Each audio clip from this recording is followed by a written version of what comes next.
Good afternoon. I'm going to call us into a work session. It is February 18th at 2:04. I apologize for the delay getting started. We had a little bit of room turnover we needed to do, but I think everyone is almost set at this point. While the last couple of counselors get logged in, we will invite up DCA Bieri. It looks like you are here and ready to go. Counselors, we have a presentation. I believe it's our last work session today with a service area to get more information about how our finance service area works. It sounds like we'll be hearing the presentation in 3 parts with the opportunity for some questions on the non-budget pieces at the start, and then we will do questions on the budget pieces toward the end. Is that right? Perfect. Yes. I will turn it over to you to get us started then. Thank you for being here. Great. Thank you, Madam President and counselors. Good afternoon. We're thrilled to be in front of you here today. For the record, I'm Jonas Bieri, the city's Deputy City Administrator of Budget and Finance and Chief Financial Officer. And in relation to today's presentation, I also serve as the Director of many of the divisions that we'll review with you today. I want to begin just by thanking you again for giving us space to share information about the range of essential financial services that the Budget and Finance Service Area provides to support all city priorities. We look forward to and greatly appreciate your questions and feedback today and in the future. And thank you, Madam President, for the introduction. I will clear up maybe what was a little confusion. This is not a budget work session in the context of budget development, but indeed a work session to review the functions of the service area as a whole, of which one is the budget office, and we did save that for the end to leave lots of space for questions. Quickly walk through the agenda. We have about 60 minutes total of presentation. I think we'll actually maybe be able to get in under that. I don't have 15 minutes myself, with a couple of structured pauses for Q&A. First, I'll give a brief introduction to the service area as a whole, including some work that we do kind of comprehensively, and then I'll have each manager of each of the primary functional areas come up and take a couple of minutes to introduce themselves and the work performed by the teams that they manage. We've set this up with the first group of 6 divisions, and these are the areas for which I am the Bureau Director. And then we'll pause for Q&A on that group. We have 20 minutes, of course, happy to take whatever time is necessary. And then we'll have a second group of presenters, which will include kind of the 2 quasi-independent functions, which are the Fire and Police Disability and Retirement Fund and the small donor elections, and then end with the City Budget Office, which, as you know, you all have a critical role and relationship, and then lots of time left, hopefully at the end for Q&A. I think we've got scheduled till 4:30. So about the service area very generally, the Budget and Finance Service Area is structured with lean teams of business professionals that provide coordinated enterprise-level financial services, support, and policy direction citywide. The leadership team of the service area, sorry, if you go back one slide, thank you. Leadership team of the service area includes each of the managers you'll hear from today, plus representatives from the equity and communications practices, Juan Carlos Acanya-Chu and Carrie Belding, respectively, each of whom are also shared 50-50 between the Budget and Finance Service Area and the City Operations Service Area. Next slide, please. So in alignment with city charter and policies, with state law, and with public finance best practices, the primary objectives for the service area are to maintain basic financial operations without disruption, to identify and address risks and inefficiencies in the city's financial systems, to improve consistency and quality of service, and that's to both our internal customers, so the bureaus and employees and programs that we work with, and externally, so to all Portlanders, to folks who are vendors, folks who receive grants, et cetera, and to promote collaborative financial leadership and decision-making. And apparently we're excellent at choreography as well, which is a new skill set we're leaning into today. The city's financial professionals do things very well, quietly and often behind the scenes, all day, every day. We operate under the values identified in the GFOA Code of Ethics, values centered on integrity, transparency, consistency, fairness, and inclusion. Sometimes folks ask me kind of what keeps me up at night, And in the context of this service area, frankly, it's that we have too many single points of failure and very limited redundancy within many of our program areas. Many functions require specialty education, ongoing training, skill sets, and expertise. And when we experience a staff outage, whether that's due to illness, family issues, retirements, or other separations, we're often left scrambling to identify how to keep that work moving. Recruitment in this space can also sometimes be a significant challenge due to a relatively limited pool of candidates. This is true industry-wide, but that also makes it even more challenging for us to attract those highest caliber candidates. We're always looking for opportunities to develop and promote staff in-house, but we also have very limited resources for things like additional training, for stretch assignments, and professional development. So that is a challenge that we continue to face. We do have grand ambitions. We'll talk about a few of those today. We, in fact, have community expectations that we improve processes and practices to optimize financial security, efficiency, and transparency. Staff within the service area are superhuman in their ability to put in extra effort and long hours to quietly keep the city running while responding to unexpected challenges. I would like to take a minute to recognize every individual within the service area and our financial service partners at the city. I see you, I recognize how difficult your jobs can be, and thank you for all you do. We'll continue to move priorities forward as best we can, and we look forward to a possible future when our success is less constrained by those bandwidth issues. Next slide, please. Thank you. As a service area, Budget and Finance includes just under 300 budgeted FTE for fiscal 24-25, approximately 50% of whom are represented by one of the city's labor unions.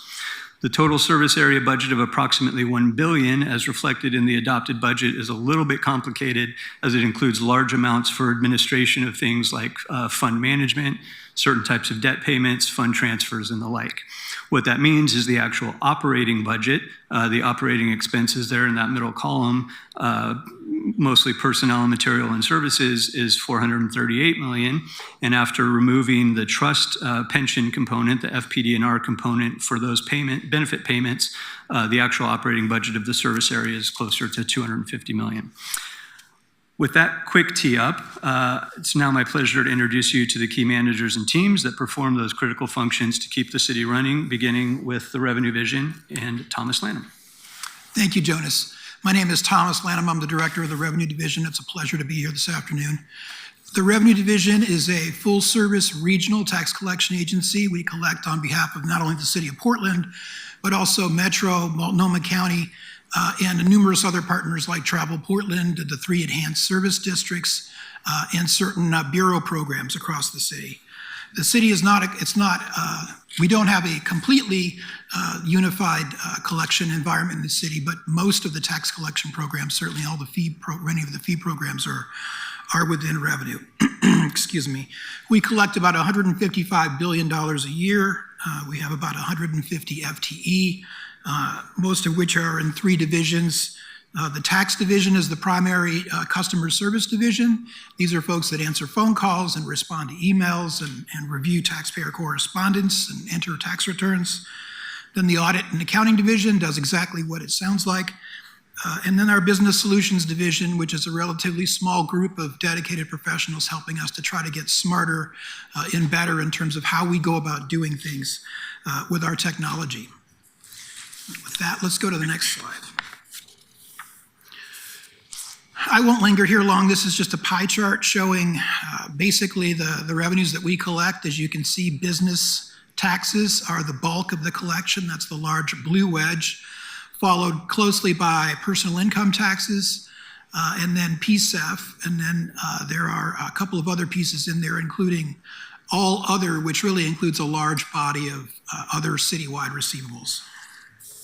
About 50% of the $1.5 billion we collect a year is for the city of Portland, either the general fund or other bureaus, and then the other half goes to our regional partners, principally Metro and Multnomah County.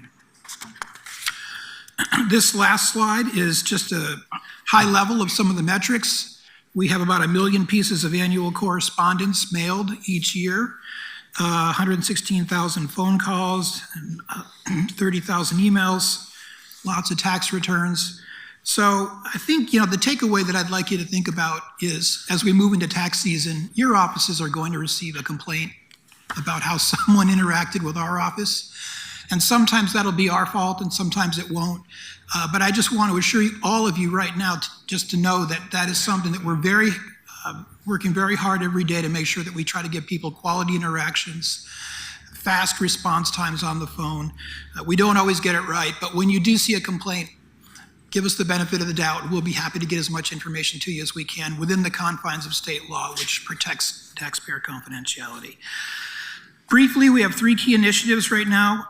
We are doing a top-to-bottom review of all of our correspondence. We have had some instances in the past where there were taxpayers that were confused by correspondence that they received from our office, and that's absolutely not where we want to be. So we're reviewing that top to bottom. The most recent effort was a complete rewrite of the arts tax annual reminder that goes out to all households in the city. We are also working closely with tax preparation software platforms like TurboTax to get fully implemented across their suite of products. I'm very happy to announce that TurboTax is finally, this year, after more than 5 years of working with them, agreed to carry all of our personal income taxes, from the arts tax to the Metro, Multnomah County personal income taxes and business taxes in their product. And they've standed up a new landing page. So instead of having to select Portland after Pennsylvania and Kentucky and other places, there will actually be a landing page. So if your return has a Portland or Multnomah regional address in the metro area, you'll land on a landing page that will show you the local returns, or give you the chance to say, no thanks, I don't want to file any of those, but they will all be presented as an option.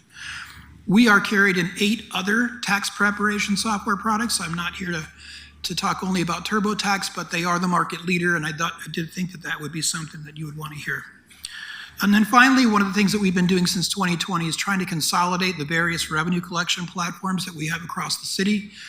We used to collect hotel taxes on one platform, personal income taxes on a different platform, business income taxes, and so on, enhanced service districts. Those are all now collapsed onto a single integrated tax system, so we have a whole view of the taxpayer.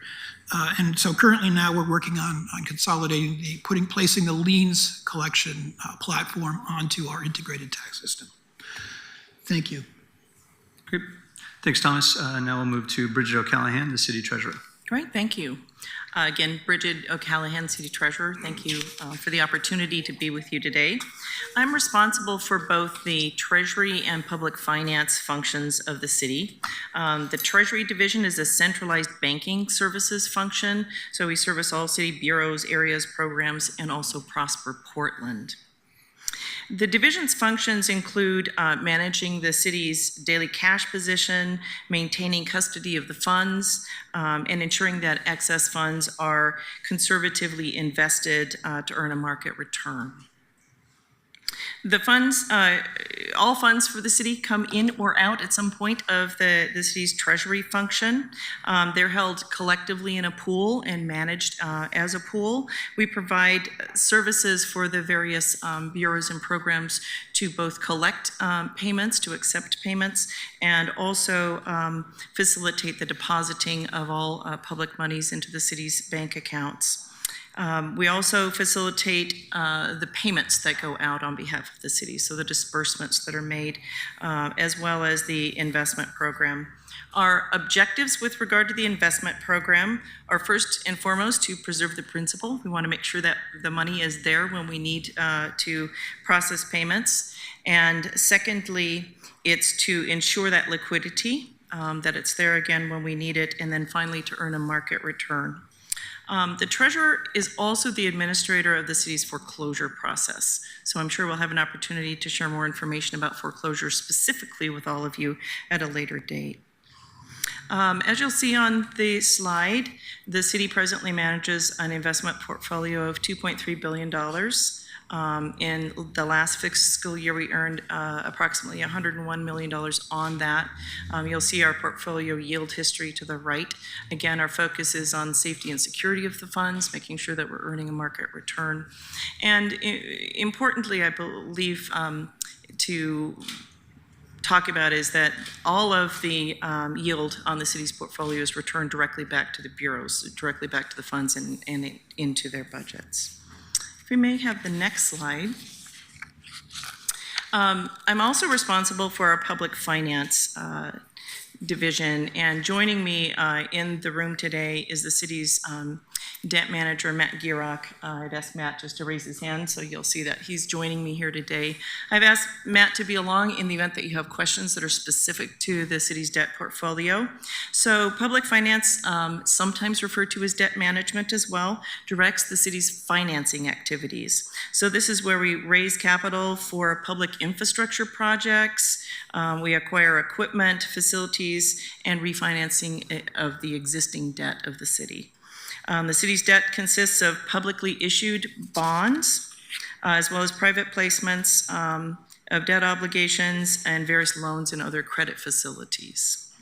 The primary driver of the city's borrowing is that we focused on borrowing at the least cost, most cost-effective borrowing, as well as the least risk to the city in terms of how we finance transactions. For more than 40 years, the city's unlimited tax general obligation debt has been AAA rated, which historically has been something that's been very important to us. The debt rating is important in the sense that it does allow us to offer debt the most competitive prices. With that, you'll see on the slide that in the past, about 18 months, we've issued $759 million in bonds and loans for city projects. And over that same period, we've refinanced $412 million of existing bonds to generate a savings of $21 million for the city. You'll see to the right on that slide the distribution of the city's existing debt. With that, I turn it back to you. Great, thanks, Bridget. Now we'll hear from business operations. Aaron? Thank you. My name is Aaron Rivera. I'm happy to be here today. I am the Business Operations Division Manager. The Business Operations Division performs 3 core functions: budget and finance service, accounting service, and employee and personnel service to bureau leadership. We are organized into 6 teams, each having a single point of contact for our management partners. Our budget teams provide financial analysis, develop bureau budgets, prepare capital plans and decision packages, monitor the budget, and report financial activity. Our accountants pay the bills, send out the invoices, and perform other general ledger work. Our employee services team processes timesheets to ensure that staff are paid correctly, help recruit, hire, and onboard staff, as well as problem solve issues for management. We lead projects of all shapes and sizes. We're funded by the customer bureaus we provide service to. We, in a real sense, see leadership in our bureau management customers as our customers. We work hard to earn the confidence and operate as trusted business partners. Next slide. This org chart highlights our customer bureaus and organizations. We are a centralized service provider for most organizations in the highlighted areas. We are responsible for either the financial support or personnel support for $1.1 billion in appropriations, just over 660 FTE, 17 funds, 10 bureaus, and this includes the 13 elected officials, the city administrator, and 2 deputy city administrators. Thank you. Great, thanks, guys. We'll do a quick set change and get the next round of folks up here, and then just as a reminder, we'll do 3 more, hear from 3 more folks, and we'll pause to collect any questions on this body of work. And next up will be Sheila Craig in Grants Management. Good afternoon, Sheila Craig, Grant Manager. And I like to call our team the one-stop shopping for everything related to grants. So we have 13 FTE on our team, budget of $3.6 million, and that does not include all of the incoming grants of the city. That's just my team's budget. We have 4 teams: the application coordination team, incoming grants team, outgoing grants team, public assistance disaster recovery team. Our application coordination team is responsible for identifying funding opportunities for bureaus, identifying funding needs and aligning those with funding opportunities, and working with our bureaus to submit grant applications for possible revenue to the city. Our incoming grants team, we oversee all of the federal, state, and private grants that come into the city of Portland, and we manage those from the complete life cycle, application to closeout of those grants, and that's in close coordination with all of our bureaus. Outgoing grants team, this is a newly formed team. We passed a outgoing grant policy in the past year, and we are working with the bureaus to get everyone online on a system called Web Grants. So we will have all of our outgoing grants in one system at the city. This has been something we haven't had in the past. So we will be able to report out all of the grants that are going to the outside community. And then public assistance disaster recovery team. I have a small team that if there is a disaster declaration, we all report to the city's Emergency Operations Center for the finance team. And then we lead all of the federal reimbursement and recovery for the city of Portland during a disaster declaration. Small team, small presentation. Great, thanks, Sheila. And next, John Maloney, the city's controller. All right, John Maloney, the city's controller. We cover accounting. We're broken into 3 teams. There's technical accounting, operational accounting, and financial systems and training. The operational group reviews the city's payable transactions and about 150,000 transactions or invoices a year to about $2.1 billion. The technical reporting team produces the audited financial statements, abbreviated as the ACFR. And helps with interpreting GASB rules, which are generally, Government Accounting Standards Board's interpretations of how accounting should be done. And the third team, Financial Systems and Training, of course, provides accounting training and expertise throughout the city, and does the kind of technical production between the accounting entries and what's needed for the city's ERP system, SAP. Let's see. I think that's about it. Great, thanks, John. And then last online is Patrick Hughes in risk management. Patrick? Yep, thank you, Jonas. Pleasure to be here, and I apologize for not being in person, but this was the day the contractors came to fix the heat in the house, and they just finished cutting a hole in the wall, so we timed it very well. I am the city's risk manager. Risk management is I will agree with the term lean.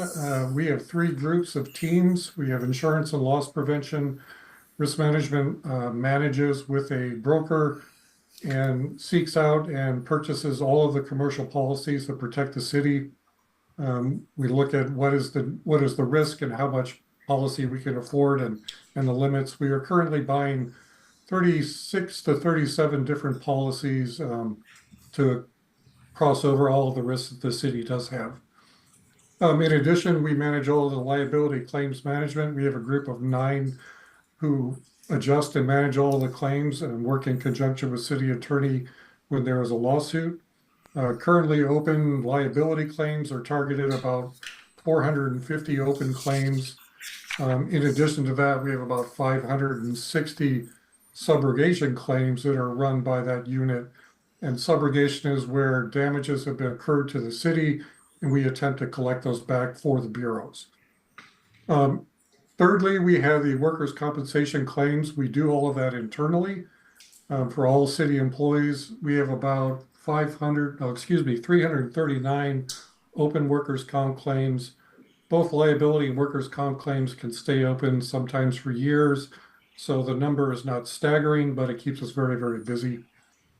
And the last thing we do is basically, at any given time, run around, complete risk assessments, give risk transfer advice, risk financial advice, whatever is needed to all aspects of the city internally to help solve and create solutions for them. So thank you very much for your time.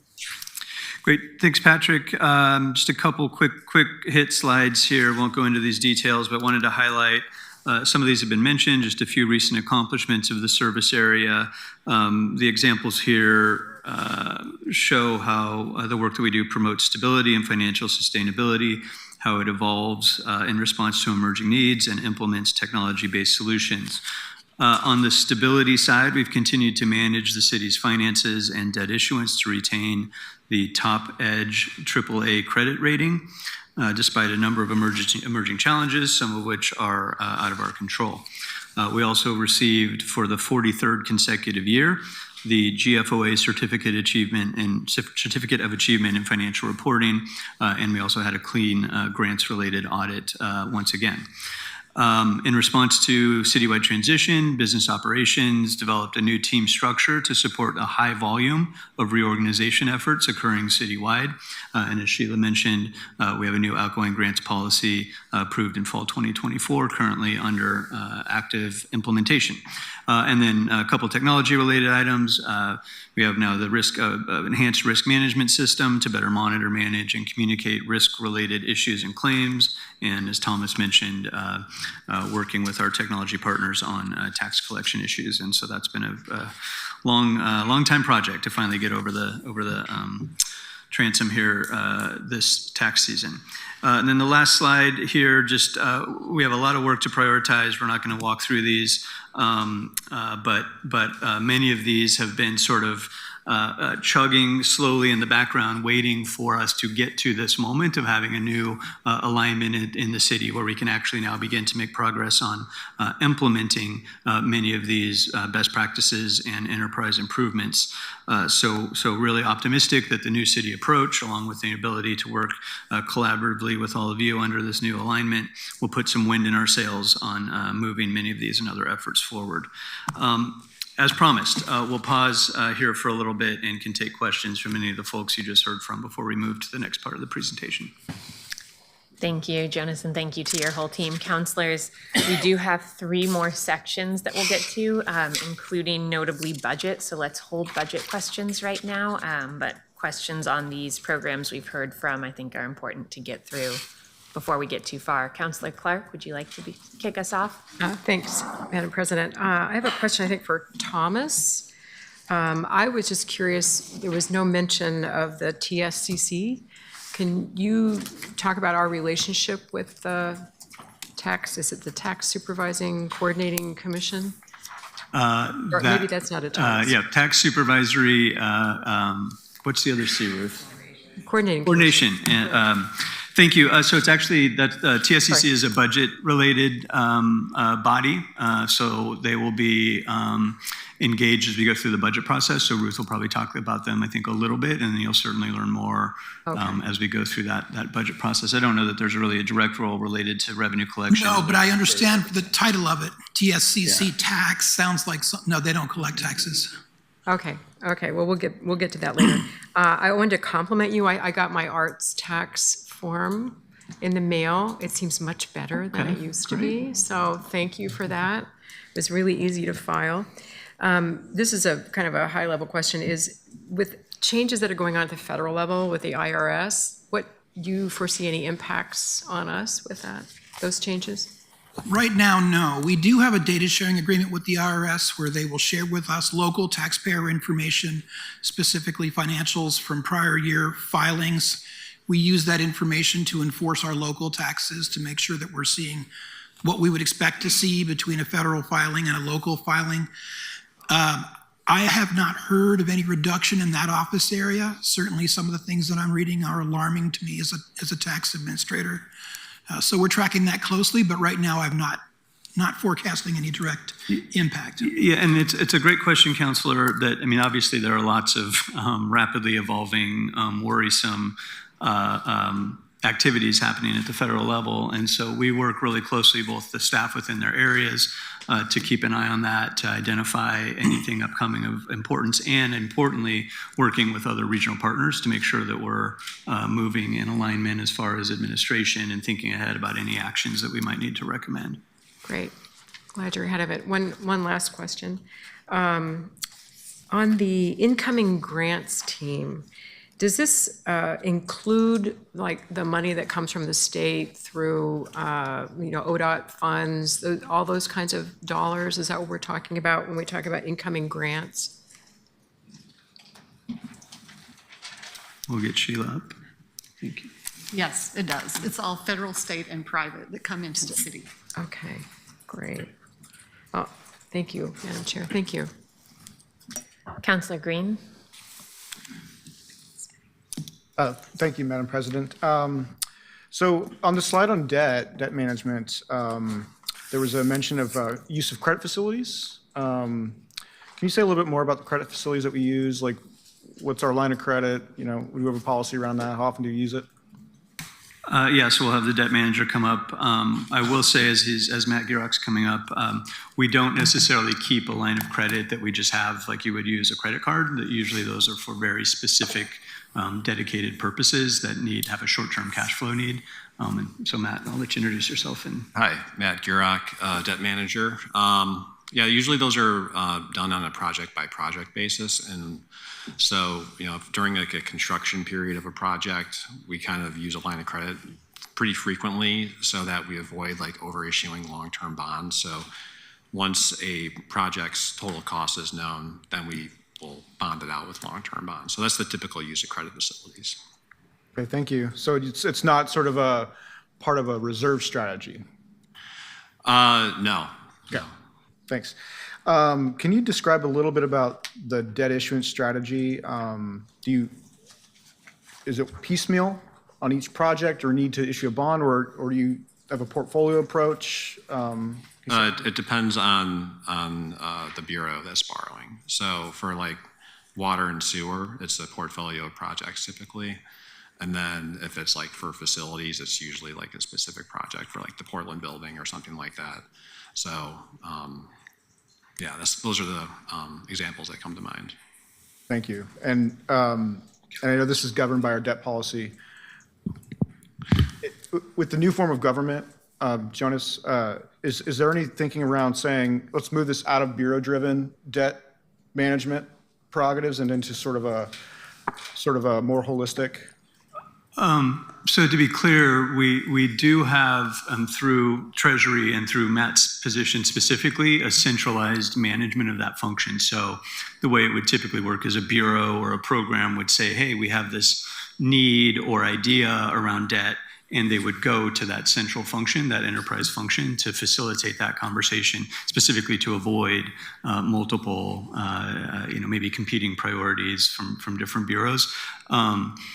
Under the new alignment, certainly some ability to improve that. And so one example that we haven't been good at in the past is maybe voted GO bond requests, where in the past that might be driven by a bureau and a commissioner in charge and get a little bit down its own path. And so we're now taking an approach under the new alignment. It unlocks the ability for us to say, hang on, let's actually have a comprehensive conversation about what that full body of need is over the next decade and develop an actual city strategy around that, including working on, I'm pointing at Thomas, including working with our regional partners to sort of get a lens on what do they have coming as well.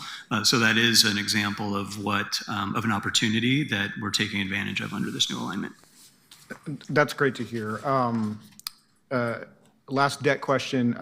What's the average term structure and repayment schedule of the debt that we issue? It varies based on the type of asset. So for instance, like a building that has a useful life of like 30 or 40 years, and we would have a longer term.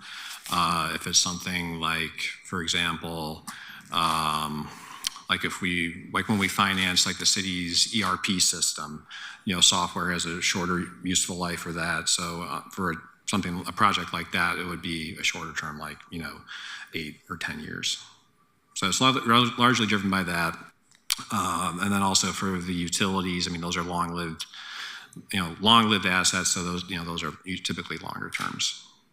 And do you tend to repay it earlier than the life of the asset or the issuance term? Yeah, I think so. Yeah, we've typically done like 20-year terms as a standard term for bonds? Yeah, I would say, Counselor, I mean, almost always, if not always, paid off before the useful life because the term of the financing is shorter than the actual useful life. If the question is, do we pay the debt off earlier than its maturity? Probably less frequent, but we do, as Bridget mentioned, we're always looking for opportunities to refinance at lower costs. And if there's a revenue stream that does allow us to pay that debt off early, we do want to do that. You know, there are limits on the capacity. And so to the extent that we have an ability to pay something off early, it opens up capacity to potentially fund another incoming need. So just another advantage of having that centrally managed is we can keep a lens on all of that happening simultaneously. Thank you. That's really helpful. And then I've got just a brief credit risk or a risk management question. Do we have a credit risk program, like when we think about our procurement relationships, our supply chain relationships, and any kind of transacting we might do? Does our risk management section also evaluate counterparty risk? Yeah, Patrick? Did I turn on? I believe so. I hope you can hear me. Yeah, we got you. In a sense, yes, not in the direct way the question is phrased, however. Risk management is going to work with procurement to go through basically all of the contracts, indemnity, insurance, looking at mitigating all of the risks that come to us with whatever procurement action is in place. However, risk is not involved in seeking out vendors and the like. Okay, thank you. Yep. I'll yield. Counselors, I apologize. A few of your colleagues just flagged for me that the order that your hands are up on my screen is different than everybody else's. So Counselor Ryan, with your permission, I'm going to peer over. Have a self-identified $100 million deficit. And how much debt service do we have falling off for 25, 26 that could help us to close that hole? Go ahead. There's not much between this year and next year. Is that zero? Well, yeah, we can try to get that specific information. Counselor, it's also just worth noting that to the extent that general fund backed debt service payment coming up is more or less than the current year, that will already have been reflected in the forecast. Yeah, I'd just like to know what it is. Yeah. And as you know, LUBA has stopped our work on the water treatment facility.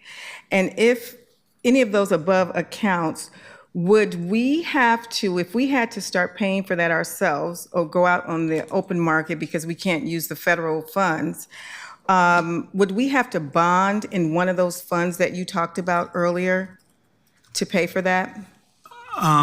In theory, if we, as is the case right now, we're not drawing from the WIFI alone to fund that project, and Right. we, the city, the Water Bureau, needed resources that were not available in other fund balances, et cetera, then we could look to do a second borrowing facility.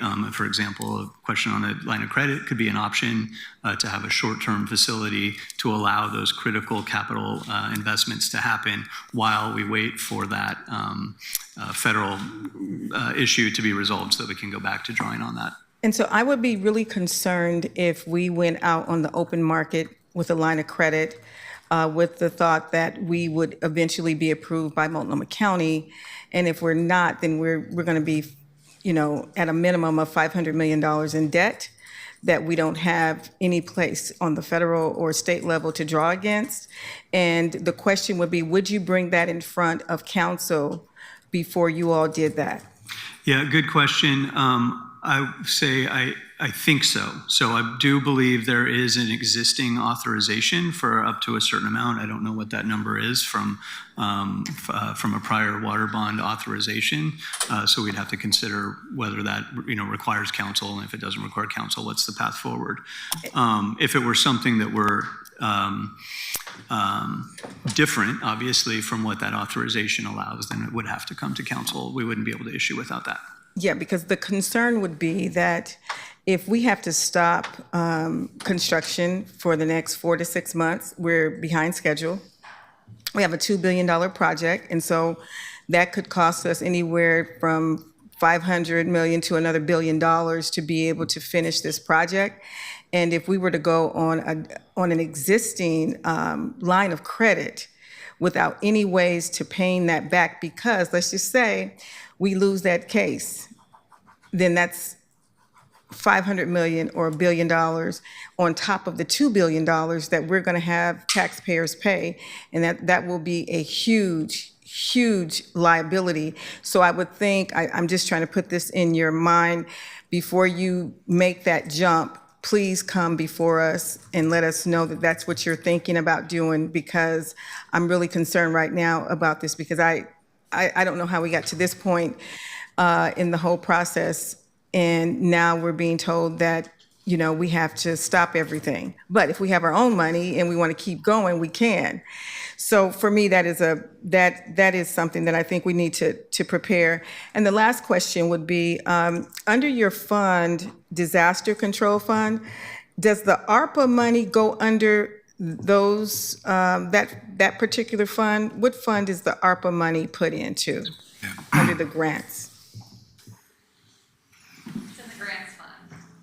That would be in the grants fund, what Sheila said. Exactly, but what specific fund does the ARPA money go under? I saw disaster control, I saw some other things under the grant, which, All of them are in the grants fund. so there's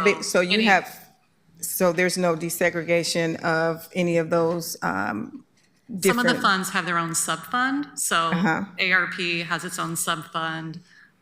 So depending on the funding source, we have multiple sub-funds within the grants fund. But actually, they're called under the grants fund. They're just Under the grants fund. blanketly under the grants fund. All of it's in Fund 217. Yes.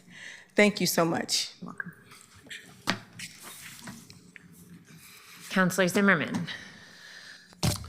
Thank you. This question is related to risk. One of the things I hear often from the community is that to hold an event, it can be difficult to gain insurance and just navigating that, right? If you're going to buy insurance for a 5-hour period, that's just a weird thing. Most people have never done that, right? The other group that I hear from is some of our neighborhood type groups who kind of expect that they'll be getting insurance through the coalitions, but continue to find difficulties that make that an expensive endeavor, and also one where they don't have a lot of confidence that they did it the right way. So when I think about trail groups, parks groups, any other group who's going to use a Portland public right-of-way, I'm curious from the risk world, if you all, and we don't have to answer it here, if this would be the right venue, meaning the risk management venue, to dive further into that area of our work within the community, or if it is better to go talk to parks about that difficulty versus the risk group. Yeah, Patrick, do you want to talk kind of about how your role and interaction with bureaus in making those assessments? Yes, there's two hits there. Thank you for the question.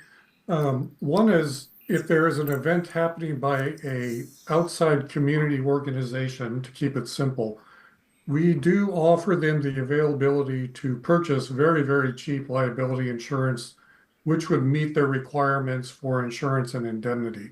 So that is there as an offering that they can.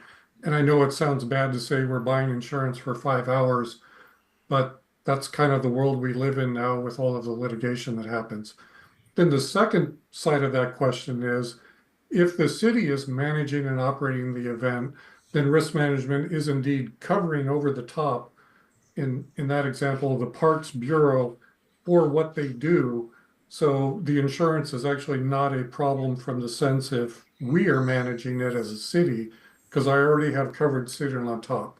So it's really situational, and we do have options for community members that are very much cheaper than your local insurance, salesperson and or broker. But, anytime drop us a question, I can make that even in more detail. Thanks. I think what I will just flag is that it sounds like this is the right area of work to get into this. If we can make it more clear, more user-friendly, and a selection option that working with you all versus the individual bureaus makes sense. So I will flag that this will likely be an invitation from the Finance Committee eventually to come. Let's work this out, right? Great. $1,000 is cheap in an $8 billion organization. $1,000 to a show happening in Pioneer Square is incredibly expensive. endeavor. Yep. So, hey, thanks Look for that. forward to it. Yep. I really appreciate it, Patrick. Thank you. And then last question, when it comes to our housing bond, I hope that there's been some areas of this that I'm a little confused about how we managed the bond and whether we could go out again for it and at the right time. What I would ask is maybe just add this to an area for future work to come in front of perhaps the Finance Committee, but also the Housing Committee, relative to how we plan out our debt and how we can issue those bonds. I'm a little unclear about that versus how some other governments have done it, so that we can ask voters for the same rate without a gap, and we're experiencing a gap right now. And that's about where I start to lose the thread a little bit. But it sounds like it was pretty important to us in terms of keeping the work going, and that we're in this glut right now we got to figure out a little bit. So just flag that for additional information needed. Thanks, Madam President. Councillor Canal. Thank you, Madam President. Thank you, DC Iberi and team. And I'm going to piggyback off of the first question from Councillor Zimmerman, and most of my questions do relate to risk management. So I did ask Parks this exact question because I reject the notion that we are cheaper than peer cities. I play dodgeball. I've said this a lot. And there's no dodgeball in city community centers in Portland, and there's a reason for that. It's because of the high costs associated with having it be in a local park or community center. There's occasional seasonal or one-time events, and that has largely to do with the cost of insurance, which is something we heard over the course of the last year from a lot of community groups as well, to book a soccer field or something like that. Parks specifically directed my question to risk management as the main driver for setting the amount of insurance required. And I can say that from my own experience booking a park, that the suggested vendor was not as affordable as finding a third party in at least some of the cases. So I'm curious, as a comparison to other cities, why we require higher amounts of insurance, and as it relates to parks specifically. Well, I guess my first comment would be, I'm not aware of the difference between the different cities, so I can't speak to that. I would hope we're obviously close or better, but I can't answer that. The bigger question is really, how do you set minimum insurance limits? And when you look at that, you have to go into what's called the Oregon Tort Claims Act and start to watch the level of risk that we are financially responsible for under the Oregon Tort Claims Act for any type of injury lawsuit, which has been climbing and steadily climbing throughout the years and will continue to climb.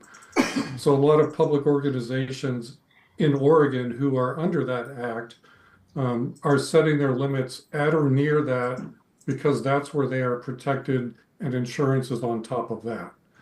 I can tell you that that's held much lower than different states who do not have such protective caps. But I would have to look at that in more detail to say, where do we fall in terms of cost and price? So we're certainly willing to do that, but I couldn't give you a clean answer right now. That's totally fine, and I'm happy to send the Oregon specific info that I do have. Sure. You mentioned that in subrogation, you try to recover money for the bureaus, and I'm curious as to when we pay out a settlement, if you could speak a little bit to how the cost of paying out that settlement comes from the bureaus that are the city's being sued, but the conduct of the bureau is what the grounds for the lawsuit ostensibly was. Can you speak a little bit to that? Are you asking for how we collect or when we have to pay? When we have to pay. Okay, the simple answer is if we have a claim against the city and it appears that the city either did not do something or did something wrong and we have to make a settlement, the easiest way to think about it is, if I pay a certain amount of money out of the claims fund, then the bureau who was responsible, and I say that in quotes, for that loss happening, is then charged over 4 years to to break up that settlement that was taken care of. In that way, they can actually budget for it over the next 4 years to make up the costs that the claims fund fronted the settlement for. Thank you. Yep. Third question, and I have 4 total. Would you be able to provide it with some prep time each time you present a proposed settlement at council, the aggregate amount of paid out settlements for that bureau over the last year, over the last 5 years, et cetera? And I ask you this with the intent to ask you this for all future settlements that come to council for approval. Yes, with the new system, we can mince our data in any way that you would like to have it. And if you were asking to say if a settlement comes to council for parks to settle a singular claim, and you have alongside of that information saying, this is what parks has paid in the last year or wherever you want it, we can certainly create that without too much problems at all now. Great, thank you. And then my last question is on the investment side. This was on slide 9, there was a depiction of the yield. And it looked like, and I think I was reading this as annualized as about 3%. And I'm curious if that was adjusted for inflation, basically I'm curious why, if that is as low as I think it is, why is that as low as it is? Is it due to risk tolerance levels, or is it based off, because if this was invested in the S&P, it'd probably be 8 to 10% a year. So I'm curious as to why that was. Yeah, happy to answer that question for you. Again, Bridget O'Callahan, City Treasurer. The city's investments are governed by the city's investment policy, which is also governed by the state of Oregon's requirements for public funds. And so under those, the types of investments that we're allowed to use for the city are very restrictive. And so that's why. If you think about this as, our focus is on preserving that principle. That's our first and foremost. We want to make sure the money's there when you need it. And then we want to earn a market return. And so that's why you'll see that. Great. And I have something that's later on, I think, that'll be relevant to you, but to another program as well. Thank you. Thank you. Councillor Novick, go right ahead. My question is also for Treasurer O'Callahan about our investments, and I'm afraid it requires some shaggy dog history. 10 or 11 years ago when I was in the council, we invested in corporate bonds, and I decided to try to convince my colleagues that we shouldn't invest in the bonds of really bad corporations. So first we said we weren't going to invest in Walmart bonds, and then I tried to get us to say we wouldn't invest in the bonds of the 5 worst corporations, according to some ratings agency. And then people said, well, what about fossil fuels, et cetera? And finally, the rest of the council decided they didn't like to keep on trying to figure out which corporations were all that bad. And my recollection is that Nick Fish introduced an ordinance to say, we just won't invest in corporate bonds at all, which to me was the worst of both worlds, because it seemed like we were leaving money on the table, but also not sending a signal that some companies were unusually bad. So where are we now? Have you gone back to investing in corporate bonds? Do we not invest in them at all?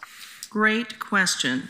Over the last 15 years, and the 6 that I have been with the city, we have looked to guidance from council to identify something that allows us to live up to the city's values, to your point, but also not forego the opportunity for growth in our portfolio. And so what we've arrived at is a process of allowing a very select group of corporate bonds within our portfolio, and eliminating the use or the investment in certain industries. So we looked at fossil fuels, for example. Private prisons was another area that we focused on. There's a variety of industries that we have essentially prohibited. So that allows us to be very thoughtful in terms of how we invest our funds, making sure that we're living up to the spirit of what council and our community wants us to be investing in. Does that answer your question, Councilor? Yes, that's an evolution. Thank you. I'd love to look at the details later, but I really appreciate that. Certainly welcome your input. Councillor Ryan. Oh, sure. Thank you, Madam President. Let's see, mine will be Thomas, you're up there. There'll be one for you too, Sheila, just so you'll know. First of all, I just want to thank you, Thomas, for the customer service implementations that you've made, especially around the arts tax. I feel like I should do that in public since I had quite a few meetings with you about this in the past. I appreciate that, and if I may jump in just for Yeah. a moment, Counselor, I would say that I would be remiss if I didn't point out that our central PIO office helped a great deal with that effort, so thank you. Good, good. Now, to that point, will the tax preparers, were they all informed about this so that they can tell their clients that they've handled it? Yes. You don't even know everybody, my colleagues. This is really wonderful news. So anyway, I think I speak for many Portlanders on that. And also just when I had your oversight, that's probably the main thing I focused on. So I'm happy to hear that. And I know that you are working really hard to implement this for this tax season. So thank you. Thank you. You're welcome. We provide so many robust services for Metro and for the county.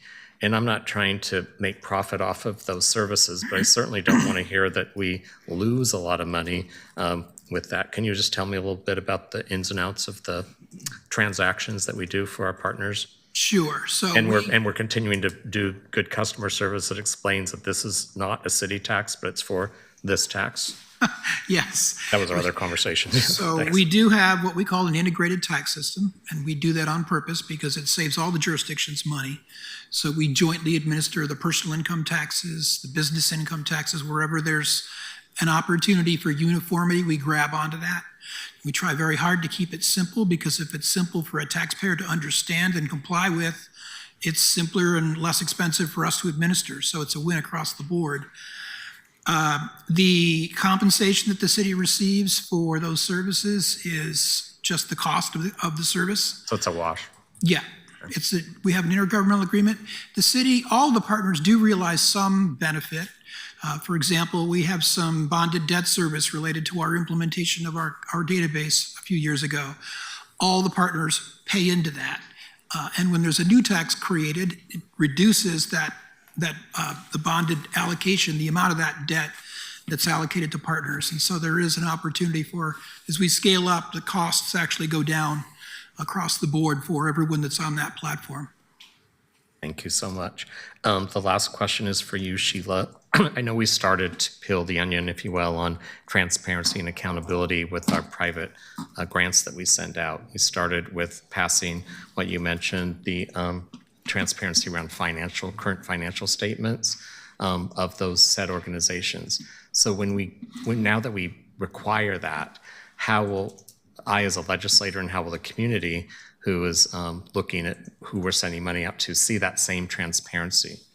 So you could see if we're sending $2 million to someone, the taxpayer, the people that pay our rent up here, if you will, could also see current financial statements of those organizations. So we're in the process of the implementation of web grants, and our goal is that all the bureaus will be online with web grants starting 7/1/2025. So we've kind of given everyone a time period to say you have to be online by then. So as of 7/1/2025, all of our bureaus will be utilizing web grants, and it will give us that ability to do more robust reporting across the city. Okay, great. Thank you, Sheila. That transparency and accountability will go over well, I think, with all constituents. And then I look forward to more on this as we peel the onion in terms of also making certain that we really are clear about what their strategic goals are and what they're going to measure so we can have that same level of accountability we try to bring to our bureaus, to our outside partners. Right, and we've also developed a reporting guide, so we will have some consistent reporting across all of those grants, all of the outgoing grants. Thank you so much. Councilor Avalos. Hello, thanks everybody for all this information. I feel like I missed one thing about the TurboTax, and I wanted to understand what exactly are we doing with TurboTax? What's our relationship with them? So we have a partnership with Intuit, which owns the TurboTax product, and we also have partnerships with a number of other tax preparation software products out there. So it's not just TurboTax. They just happen to be the market leader. And one of the things that they've done that's this year that we're really happy about is there will be a landing page for Portland area returns. So in previous years, if you filed your state return, you would be asked possibly if you wanted to file any other return, and you would hit a button and you'd see a drop-down menu of things that may or may not have made any sense to a Portland taxpayer.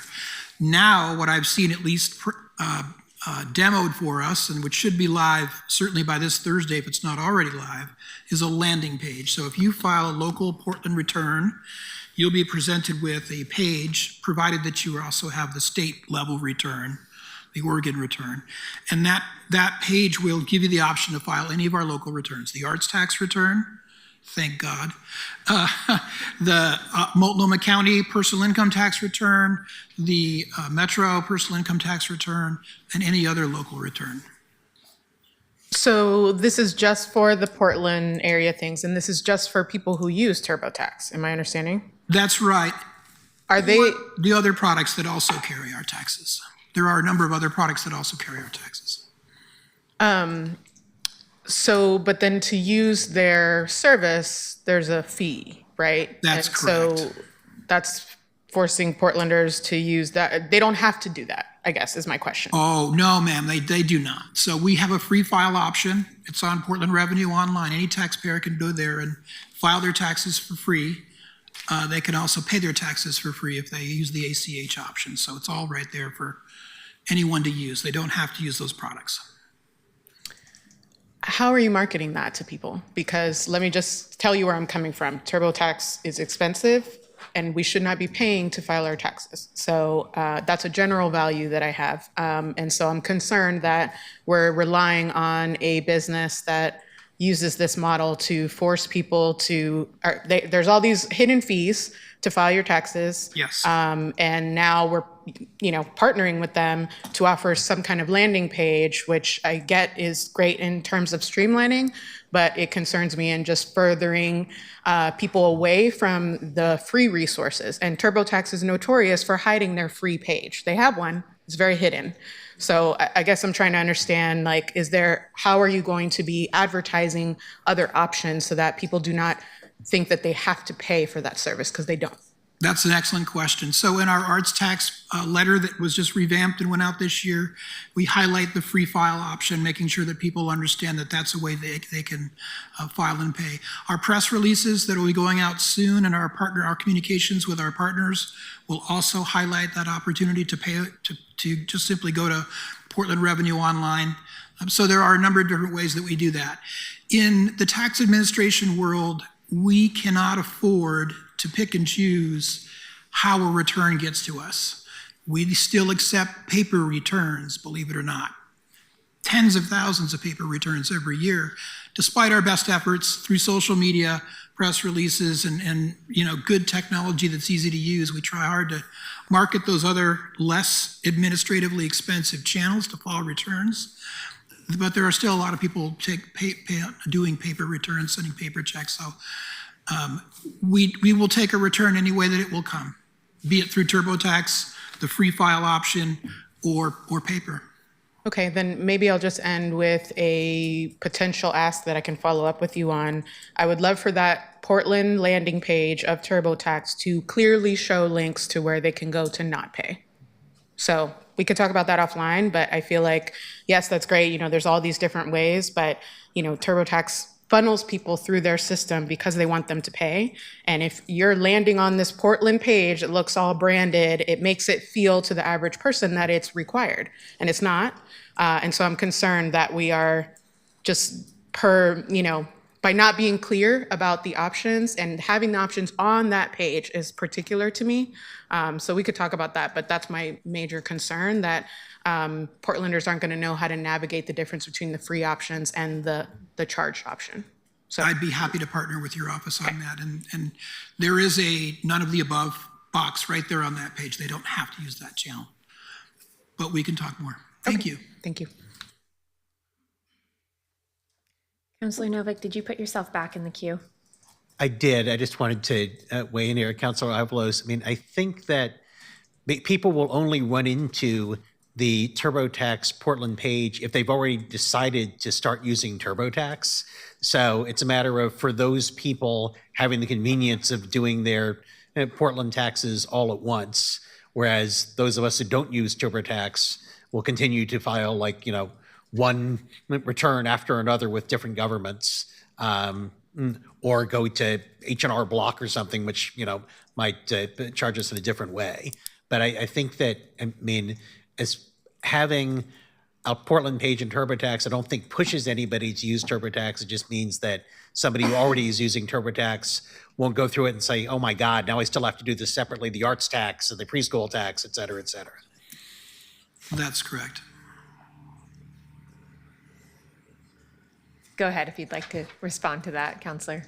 Yeah, I totally understand that. I think my concern is that we are partnering with this. It's this big thing. It's going to be advertised on our channels. And so it just, again, feels like it's funneling people that way. And so I want to, and I haven't looked, I will look at the tax page and kind of how you lay out your resources, but I want to talk through how we make clear what the options are. I totally agree if somebody's already using TurboTax and it's auto-populating, I think that's great. But if we are trying to funnel people there, either directly or indirectly, then that's where my concern lies, and I can follow up with you about that. Thank you. Thank you. DCA Barry, I think we will let you get back to the rest of the presentation now so that we can ask questions about the other portions of your service area. Great, thank you for that. Hopefully folks don't go far in case there's other questions later. So the next group will have our Fire and Police Disability and Retirement Fund as folks come up. So we will hear from the Director of FPD&R, Sam Hutchinson. Am I on? Yeah. Hello, I'm Sam Hutchison, Bureau Director of Fire, Police, Disability, and Retirement. You may have heard us under FPDR. It's a lot easier to say for you all. So thank you for the opportunity to talk with you about what our Bureau and our fund are about.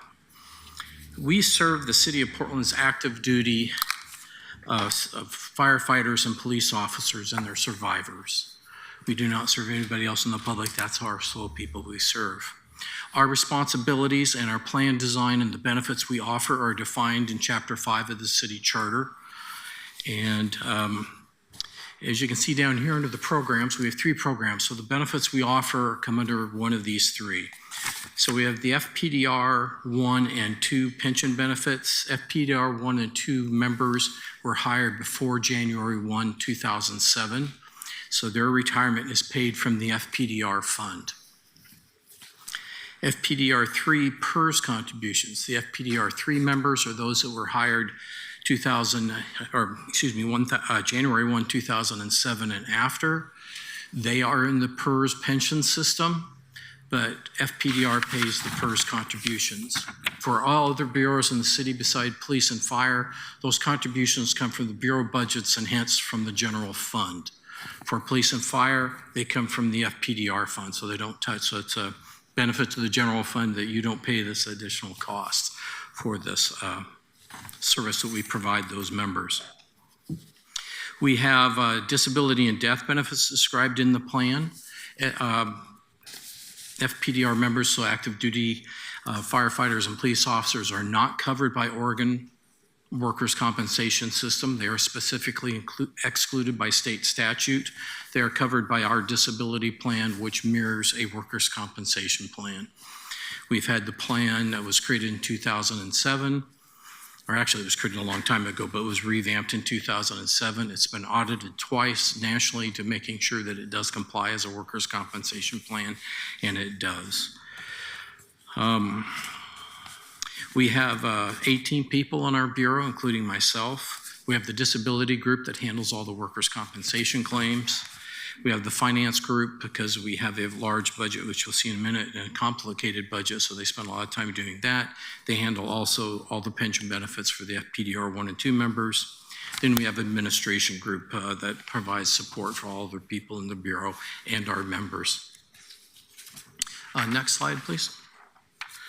So for next year, we have a $255 million budget.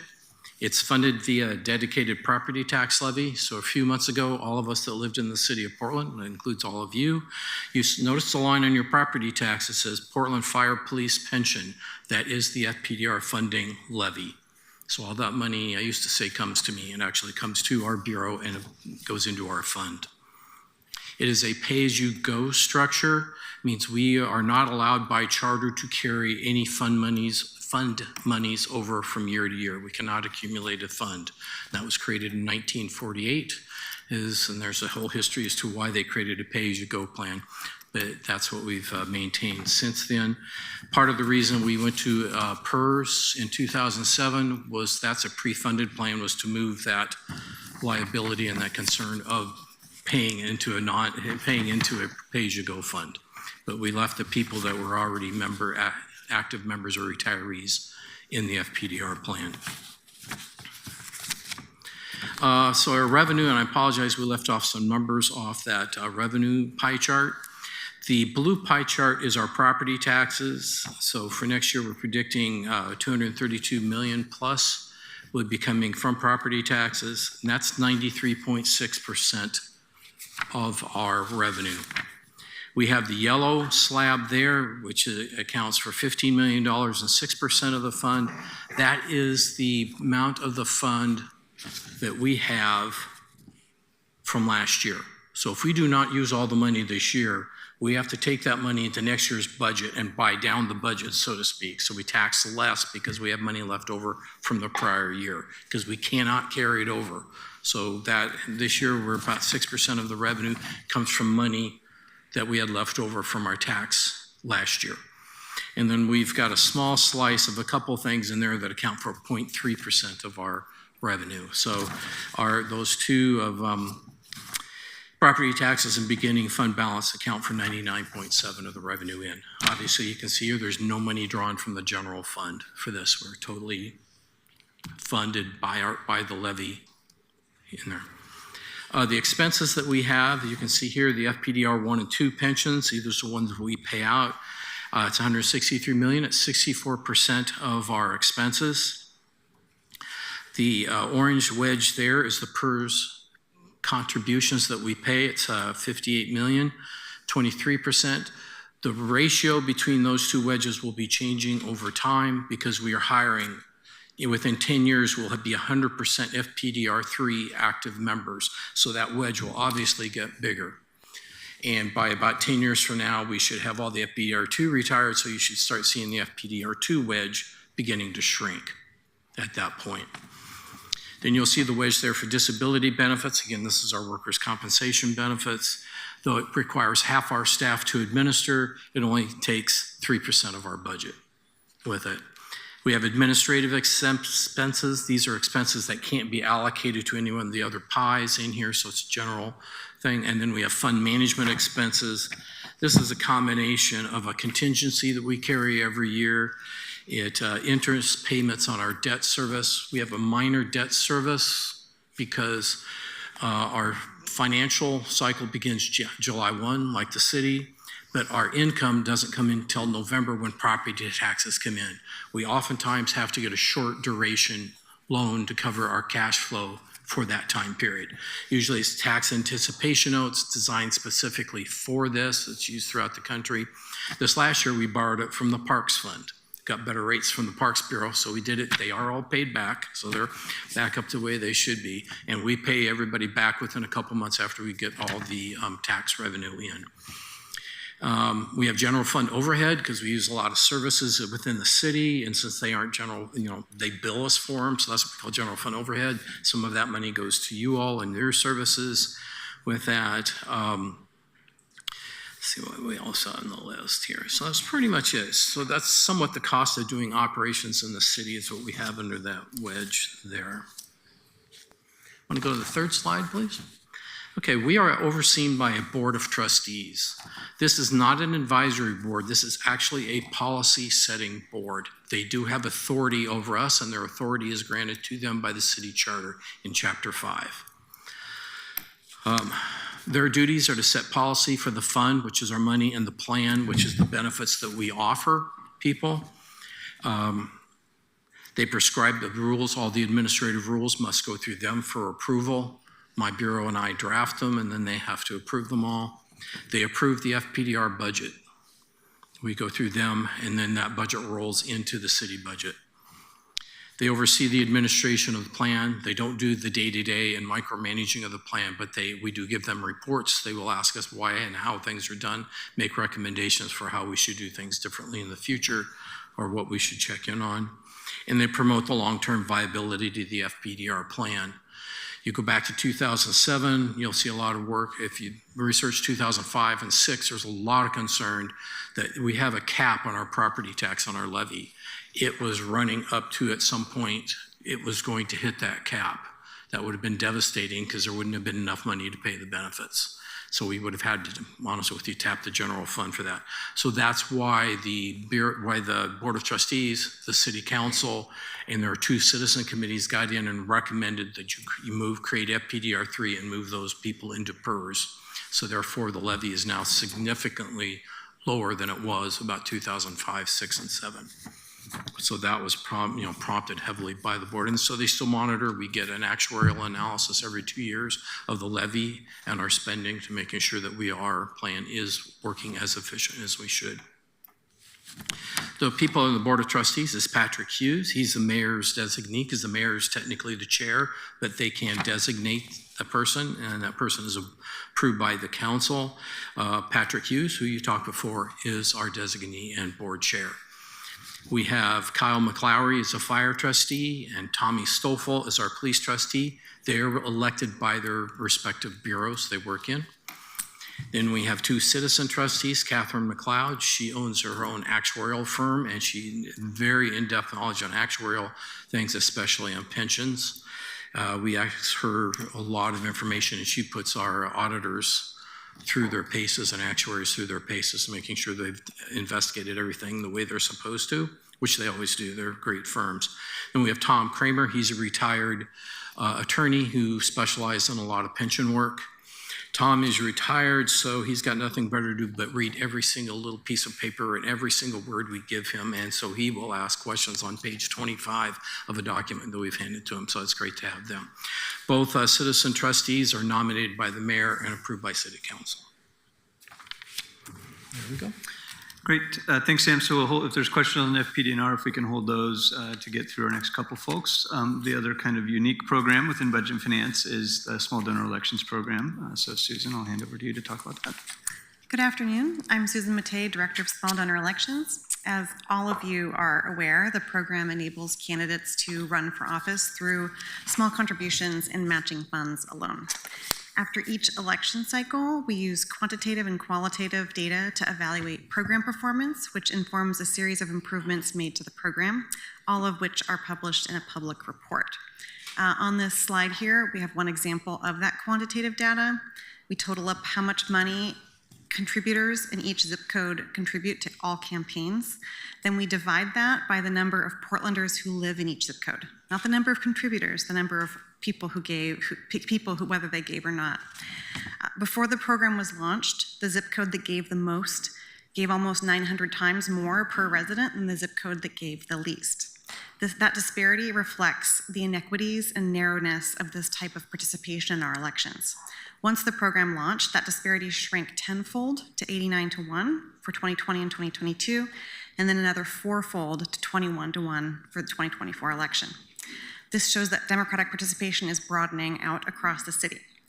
The program's contribution limits move the top figure in the ratio down, while the program's matching funds lift the bottom figure up, and both are necessary in order to get results.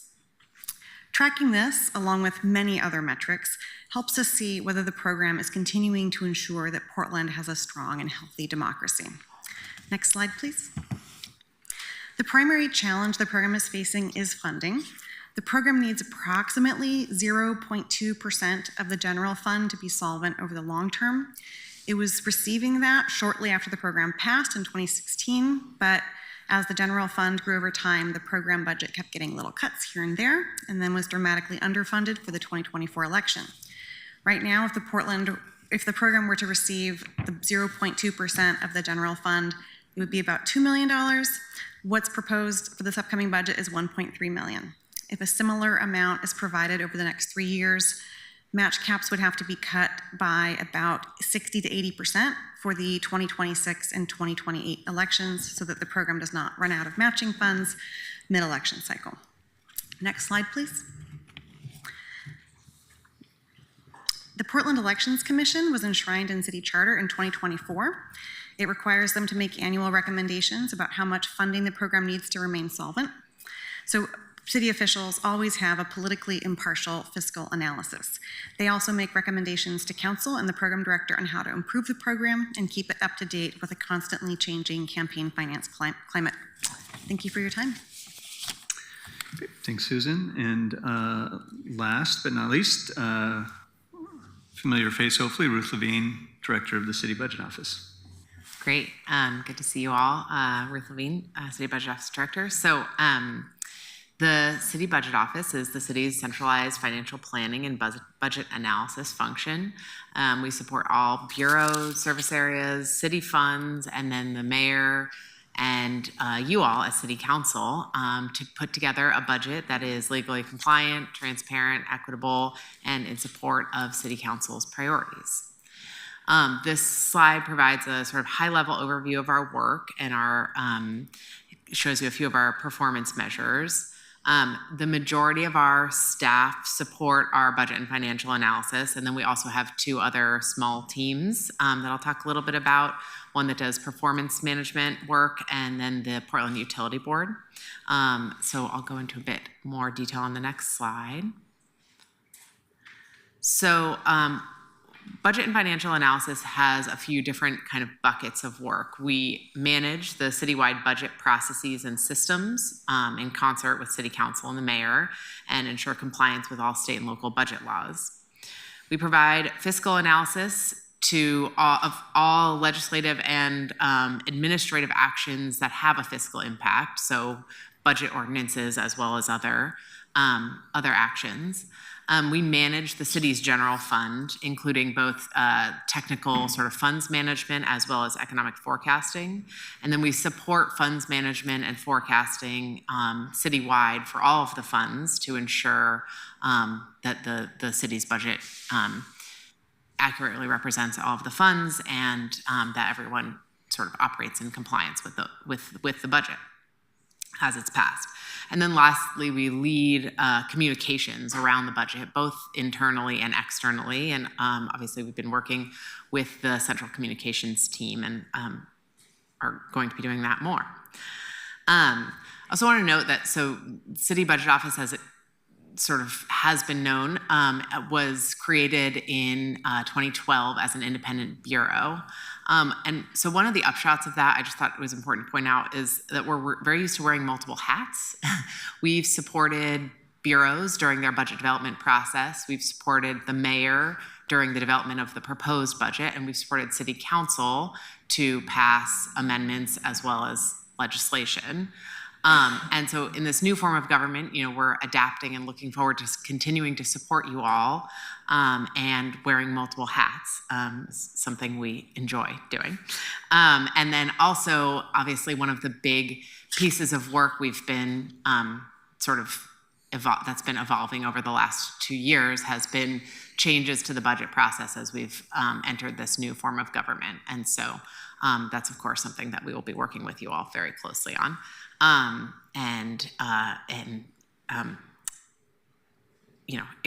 Excited to continue to support and see what that looks like. Next slide, please. So the performance team. So the performance team, as it's currently structured, is a relatively new addition to the City Budget Office, but the city has been doing performance measurement in connection with the budget for decades now.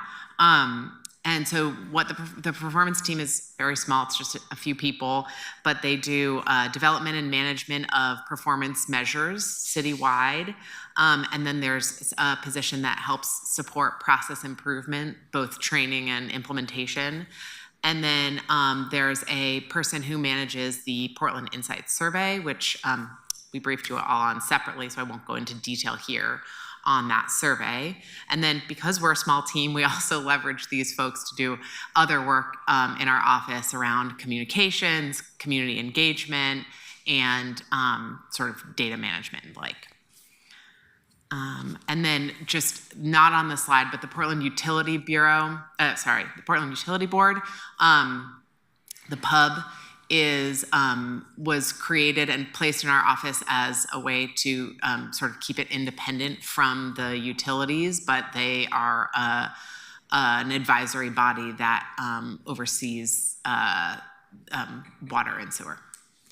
And then last slide.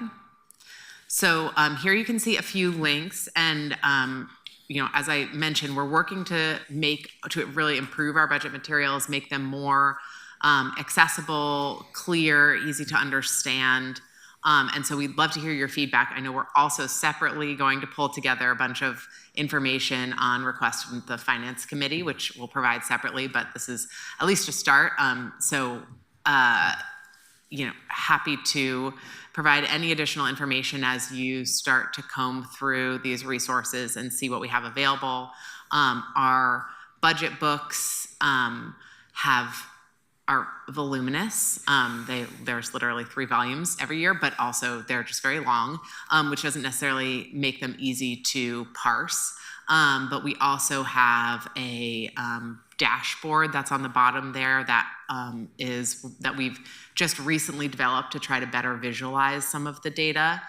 And then we also have all of our prior budget analyses that the Bureau has produced. Oftentimes an issue comes up at council that has been an issue before, and we can go back and look at prior budget reviews to provide a little bit of context around that. So just wanted to point all of that out.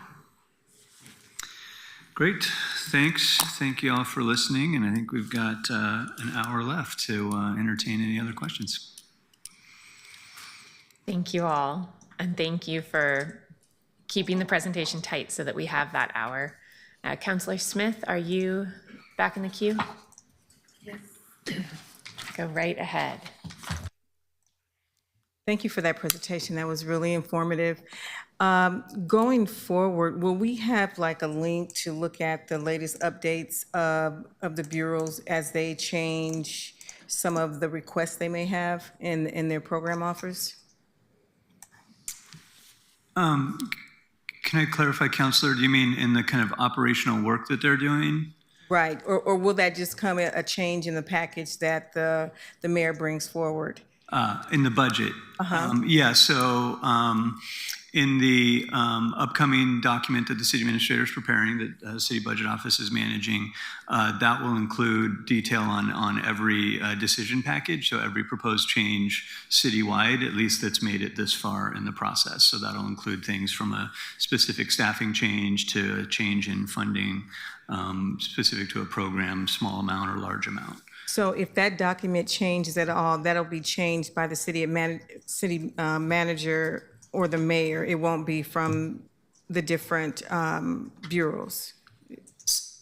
So maybe I could speak to program offers a little bit. So the program offers specifically are actually a combination of narrative and budget. Mm-hmm. And so every bureau in the city has program offers within it that describe what it is that the bureaus do. And you can see that in volume 3 of the adopted budget book.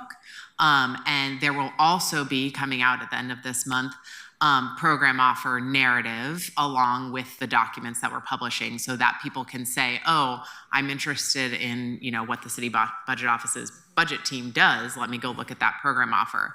The budget for those program offers is also in the budget system, and program offers aren't like a legally binding thing. They're more of a communications tool. So bureaus can, re-budget bureaus can move money around within their budgets, and they're not held to that specific program offer level of detail. But it is a communications tool, and the intent is when we bring forward, when council passes the adopted budget, that it communicates the funding within each of the program offers within each bureau. Does that help answer your question? Yeah, and that's what I was talking about. So if any of those numbers change, that will come from the mayor will submit a separate budget.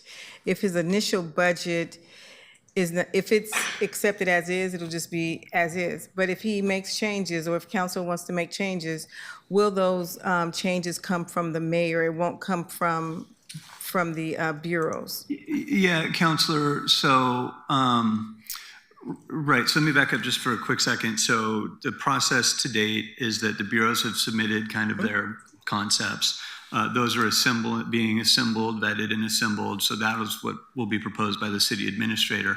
It's not so much a budget in the way we would traditionally think of a budget. It'll have decision packages and kind of narrative descriptions to sort of further the conversation about the city budget. There will be changes that occur through discussions that happen in March and April, including work sessions at this body, ideas that come from city council that will get implemented into the mayor's proposed. That could flow from multiple sources, right? They could flow from this body specifically identifying, we'd like to see this in there. It could flow from the mayor saying, I'd like to put this in there. It could flow from bureaus who are saying, we're also gathering information and we would like to sort of suggest that that gets modified into the mayor's proposed. You know, maybe a community engagement effort identifies, whoops, we put this thing in, maybe we don't want to do that. So all of that change will be reflected in the mayor's proposed, which then evolves, hopefully, into something that the council adopts with whatever additional changes are necessary. Yes, through that evolution, Jonas, who makes it? Does Ruth make those changes? Who makes those changes when the mayor changes something? So in terms of reflecting what's in the mayor's proposed, our team sort of coordinates the entry of that into the budget system, like technically, and then ensures that all the documentation reflects the decisions that have been made. If you're talking about kind of major changes within, you know, kind of moving things around or yes, exactly. Then that would have to come forward in the mayor's proposed, and then council can make changes to that in the approved budget. Once you pass the approved budget, there's state budget law kind of restricting the magnitude of the changes that can be made, but it just sort of follows the budget process. So right now we're just putting forward an initial preliminary communication around recommendations that again is not balanced. Then the mayor will put forward the first balanced budget proposal in May, and then council will make amendments to that. And at every point in that process, our team is just ensuring that any decisions that get made are reflected in the budget in terms of both the numbers that are in the system and then the narrative that is produced along with that. That's what I wanted to find out. Who's making those changes as we make those changes, whether it be through amendments or that even the mayor would want to change something, that's going to go through you? Yeah. Okay, perfect. Thank you so much.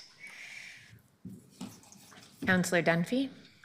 Thank you, Madam President. I have 3.5 questions. First, I'm going to ask to Ruth specifically. My experience historically with budgets and budget cut proposal packages, and also specifically in what we've seen already for the proposals, is that a lot of times bureaus will put up national monuments and say, 8% for the parks, fine, we're going to close all the pools, and then dare us to do it. And that's not really a helpful thing. Often budget advisory committees have been used at the bureau level. Are we still using BACs in some capacity? Yeah, I know you directed this at Ruth, but she's pointed to me, Councilor Dunphy, so I'll take it. BACs are a little bit awkward this year. So in the past, absolutely, there would be a BAC essentially for every bureau level. The future path is that there will be what we would intend is that there will be a BAC at a service area level. And so that both has a different level of human capital management and maybe a little more refined discussion to feed that early process. This year, the timing was not great, right? A lot of us were in transition. The whole budget process is in transition. Shift to y'all being here with us. So this year it was very awkward from a back perspective, and the guidance was given that it was essentially left up to bureaus to be an optional step. Some bureaus had backs that were maybe only a couple, had backs that were very well formed and had staffing, both human volunteers and people to manage the process. So we didn't want to say, don't do that. Many bureaus didn't know that they needed to get volunteers, and they didn't have people to manage that through the process. So, and we didn't quite know what it was going to look like in this new form. So this year, very suboptimal. Future path will be much better from a back perspective. To your question on kind of the Washington Monument, yeah, the system is hard to avoid some of that. Under this new alignment, I think mostly we've avoided that because it's been built collaboratively. So at the kind of executive leadership level with multiple DCAs in the room and multiple other perspectives in the room, it gives us an opportunity to hold each other accountable. That if one service area is submitting something, we can say, hang on, that's DOA, let's have a different conversation. And so that temptation still exists. I won't be surprised if some of those things still sort of filter through this year until we get a little more experience in having the conversation. But the new alignment, I think, has been very effective in preventing that from being the norm. Great, thank you. Sam, I have a couple questions for you about FPDNR. FPDNR, there we go. First of all, I have always found this structure to be odd. Is this a national best practice for how we deal with federal, with our police and fire retirement systems? Just the general structure of it being bond funded and pay as you go. The pay as you go, no. It's an old system, extremely expensive. That's why in 2007 they moved all new hires into a proper system. It was just something, there's history that goes back over 100 years as to why this was developed. Basically, they could never get a funding plan to work, and they tried it 6 different times and it failed, so they just gave up and went this way. And they've left it in contact. It was looked at heavily in 2007. It was felt that it was too expensive to try to go back in and pre-fund the FPDR 1 and 2. And roughly speaking, how many people are on the FPDNR 1 and 2 at this point? Active, it's probably 700 to 800. Okay. We're about 50-50 right now, 50%. So it's basically half of what's in both the bureaus. Great, thank you. Okay. And I will say in about 10 years, it will almost be 100% FPDR 3. Councilor Zimmerman? Thanks. I just want to clarify. So for those who are after 2007 on this, that they're just in the regular fire and police PERS that we talk about in other agencies? Am I getting that correctly? Okay. Which is PERS, but slightly different. Well, it is PERS. I mean, it is PERS, and most of them are in OPSRP. It's different than what Jonas is on. That's my point that I'm trying to make here. It's when I'm at Multnomah County and I'm talking about my police PERS, they're in that system now instead of being in their own. A little bit. They're all in the same system. They have different line items that define what police and fire get and what non-police and fire get. But it's the exact same PERS system, the same statutes. They just have different provisions within those statutes. Like the length of service. Length of service, yes. Police and fire PERS. Okay. Yep. Thanks for clarifying that. And then, Susan, in terms of small donor, I think my question here is just, given the change with the election commission, and one of my questions really is about how do we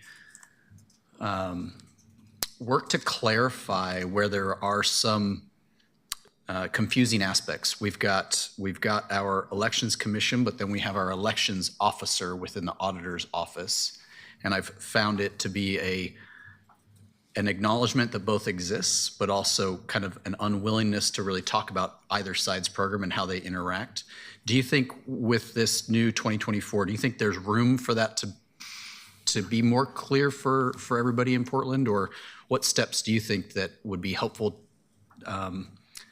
in terms of envisioning what this new commission's role is going to be? Well, I think probably the first step would be to have discussions to figure out what the desirable role is. And I don't know that actually the Portland Elections Commission being enshrined in charter, it was a necessary step to clarify that role. I think there's inherent sort of tension about having different parts of campaign finance and elections handled at different levels. Be it, campaigns, as you are all aware, have to follow federal, state, and then 2 different types of city law. And so it's inherently challenging, and it's best if everyone is aligned. And so I think the first thing to do is to have, the discussions about the best ways to align things. And then, what's necessary, then that drives what's necessary to move that forward. Great. Yeah, I think I'm just thinking through, and it's probably an area where our finance committee will probably do an invitation to your program as well, in terms of things we can help clarify to make the program that much better. I mean, you present some compelling statistics about how people engage in the process now that I think thank you for putting that slide in there, by the way. Appreciate that. And good luck with the future hire. I know that you're working as a Lone Ranger right now. With respect to, this is going to Ruth. Ruth, in the performance team, some of it makes a lot of sense to me, and some of it I am unclear, maybe because I just haven't had experience with it, or maybe it's because I'm coming from Multnomah County's version of how they work with their auditor about performance evaluations of programs. And so I am used to hearing from the auditor at the county about, here was the goal of the operational program. They did or didn't meet the mark with respect to the impact they had on that goal. And that would be the performance evaluation.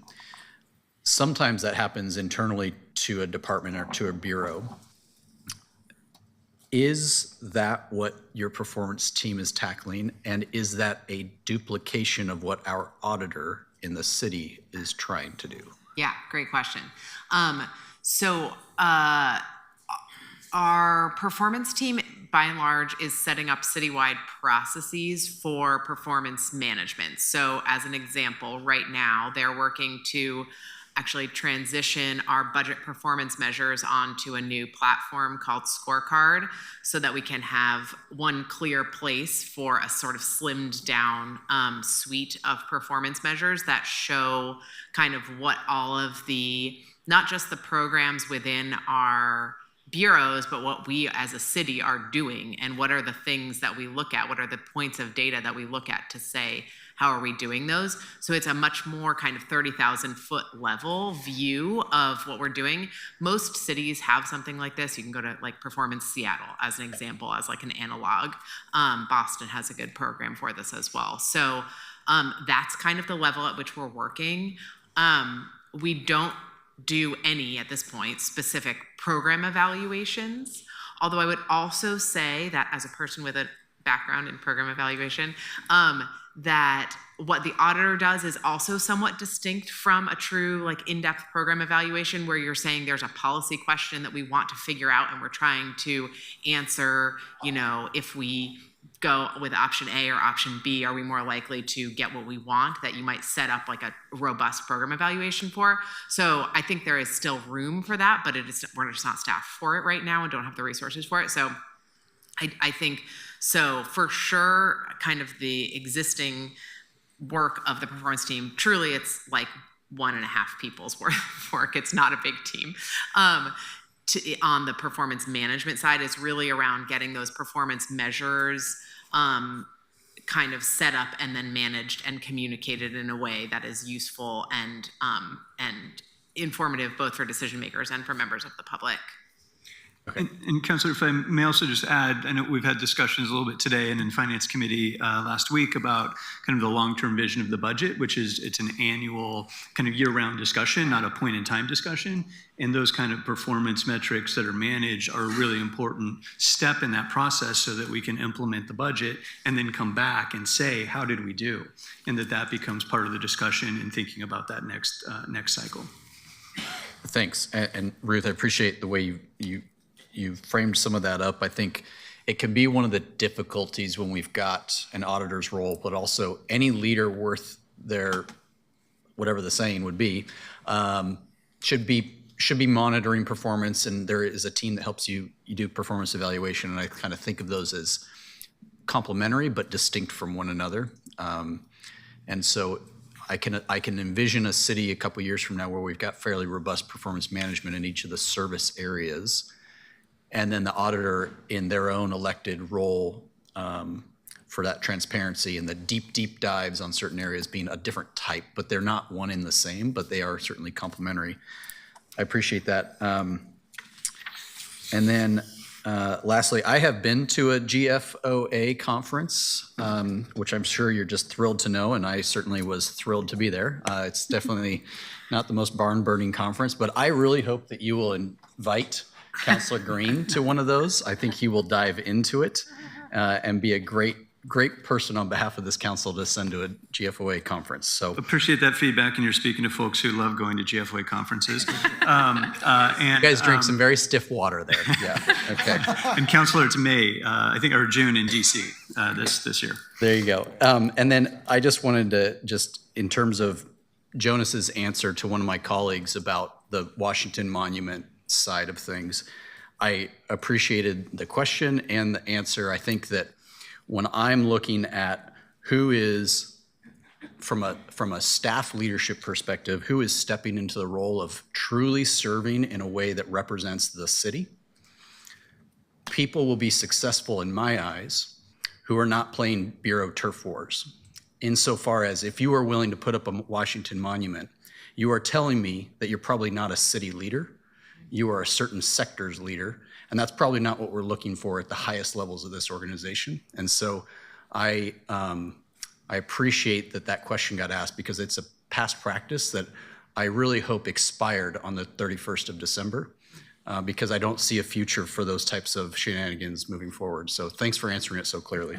That's it for me. Councilor Novick. Thank you, Madam President. My question is again for Director Hutchison. I think I was confused. I thought that the dedicated property tax just applied to the pre-2007 people. So I thought that, bluntly, as those people started to die off, the tax could go down. But if it also funds the ongoing PERS contributions, does that mean that we're going to have to keep on collecting over $200 million in taxes, which is a big chunk of people's property tax bills for FPD&R ad infinitum? The fund, you saw the one cycle, it had all the different expenses. That's what the fund covers, the taxes. So it covers FPDR 1 and 2, covers the PERS 3, pension contributions, disability benefits, and our overhead. That's what that whole tax covers. What will happen, we just had our actuarial evaluation for looking at this. Given that in 2000, let's say 10 years from now, we are going to be, let's just say all the FPDR 1, 2 are going to retire. So the cost of that plan will start dropping. It'll be slow, but it will go on down. PERS contribution, that wedge will continue to grow until 10 years from now. When you have 100% employees, it will stay the same, maybe go up depending upon how you hire. So that will be level. So overall, what you're seeing on the actuarial chart, it's on our website here, it's a downward trend.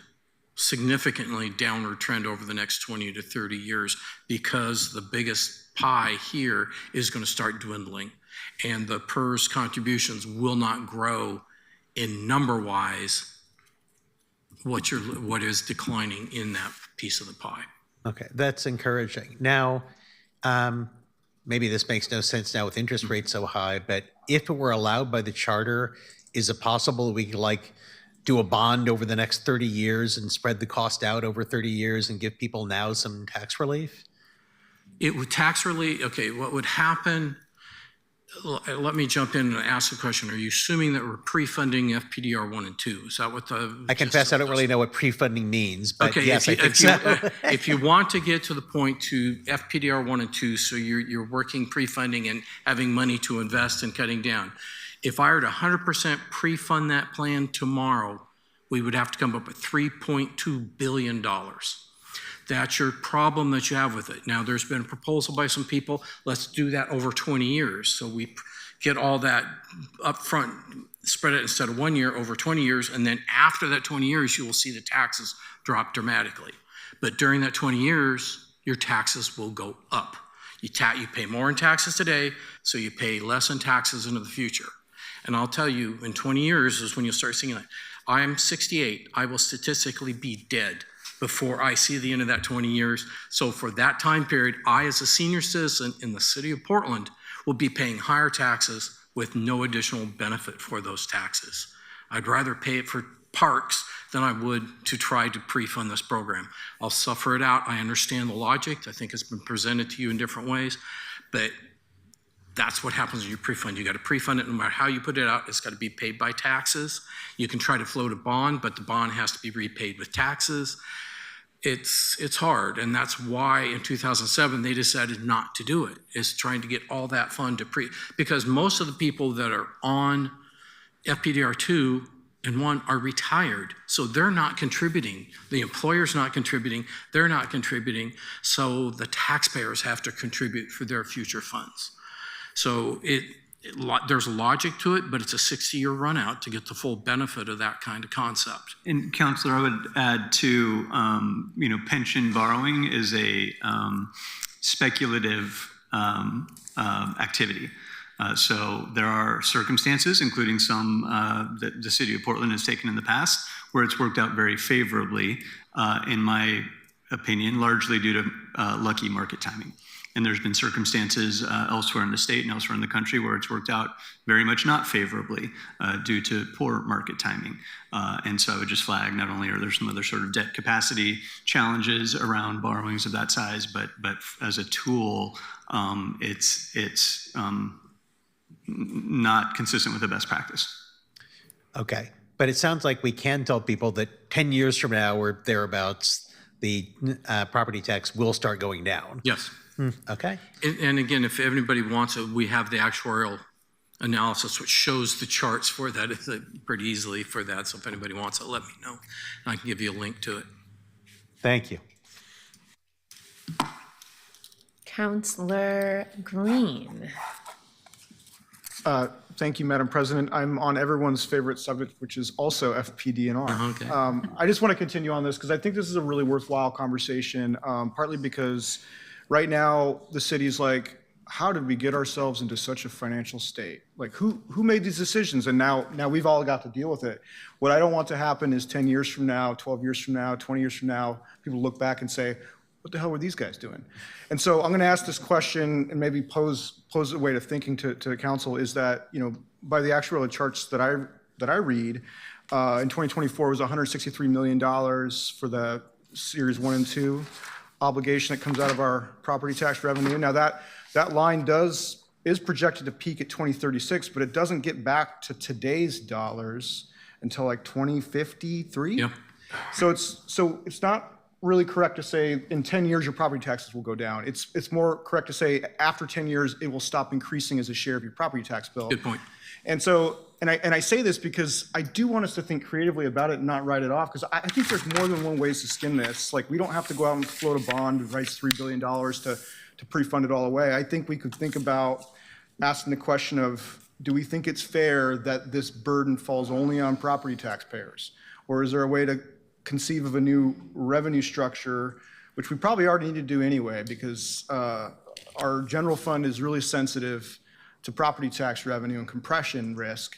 And so if we were to think, so I guess what I'm saying is I would welcome a study. It's not 2007 anymore. I'm happy to support that, but let's take another look at what the art of the possible is with this, because if we could, over a 25-year span, save $8 billion in net present value terms to taxpayers, I think we have an obligation to think that through. And I'm happy to kind of use some of my resources to help on that. And just to quickly remember, it's defined in the charter, so we require a charter amendment, specifically how you're going to change the funding program and what you're going to do with the taxes. So that'll have to be in there. So the citizens will have their input on any final say that you want. And I'm happy to talk about that in the Finance Committee in our off-budget cycle season.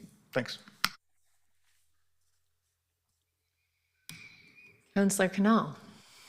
My questions also are going to start with FPD&R, and I do have one each for you, Susan, and for Ruth as well. So the question, and I agree completely with Councilor Green and his most recent point. And the thing that I think is being missed here, well, there's two things. One is the possibility of investment related earnings, defraying the overall cost of the program over the next 70 years or whatever, 50 years at least. Because a person who retired in 2007 could ostensibly be living for quite a while. Right. And we hope they do. But maybe not actuarially, but morally. So, as we get to the conversation around that, I think just understanding what is the amount of savings that would occur is a really important thing to ask. And so I am going to ask it if we can get that kind of information, hypothetically, before we even start the conversation about, I think saying that we would need a charter amendment to do something is fair, but we should have the information to understand if that's even worthwhile to have that conversation. Yeah, no. Just remember, in order to get enough fund to invest, you have to come up with the cash up front. Yes. That's what everybody's proposing right now. Your big decision is how do you get that cash up front so you can invest it? And I will tell you, every way I look at it, it's going to come back to the taxpayer having to put more cash in today so they get more back. But you talked about 7-year run out.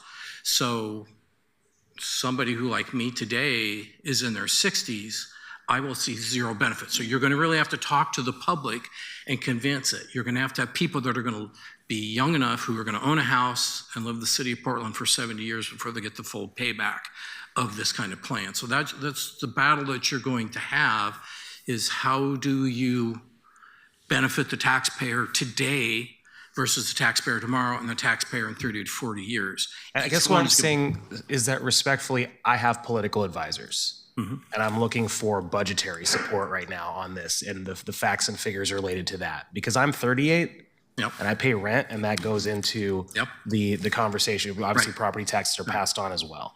So I respect that we're going to need to have those communications with the public, but the thing that you have, that obviously you can provide us all sorts of advice, but the specific thing that really only you can provide is the facts and figures around how much it would cost and how much it would save.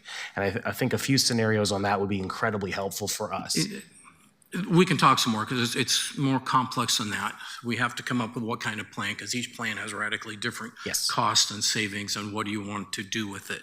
I do think it's going to cost you more today to save you money in the long run. And yes, you will save money in the long run.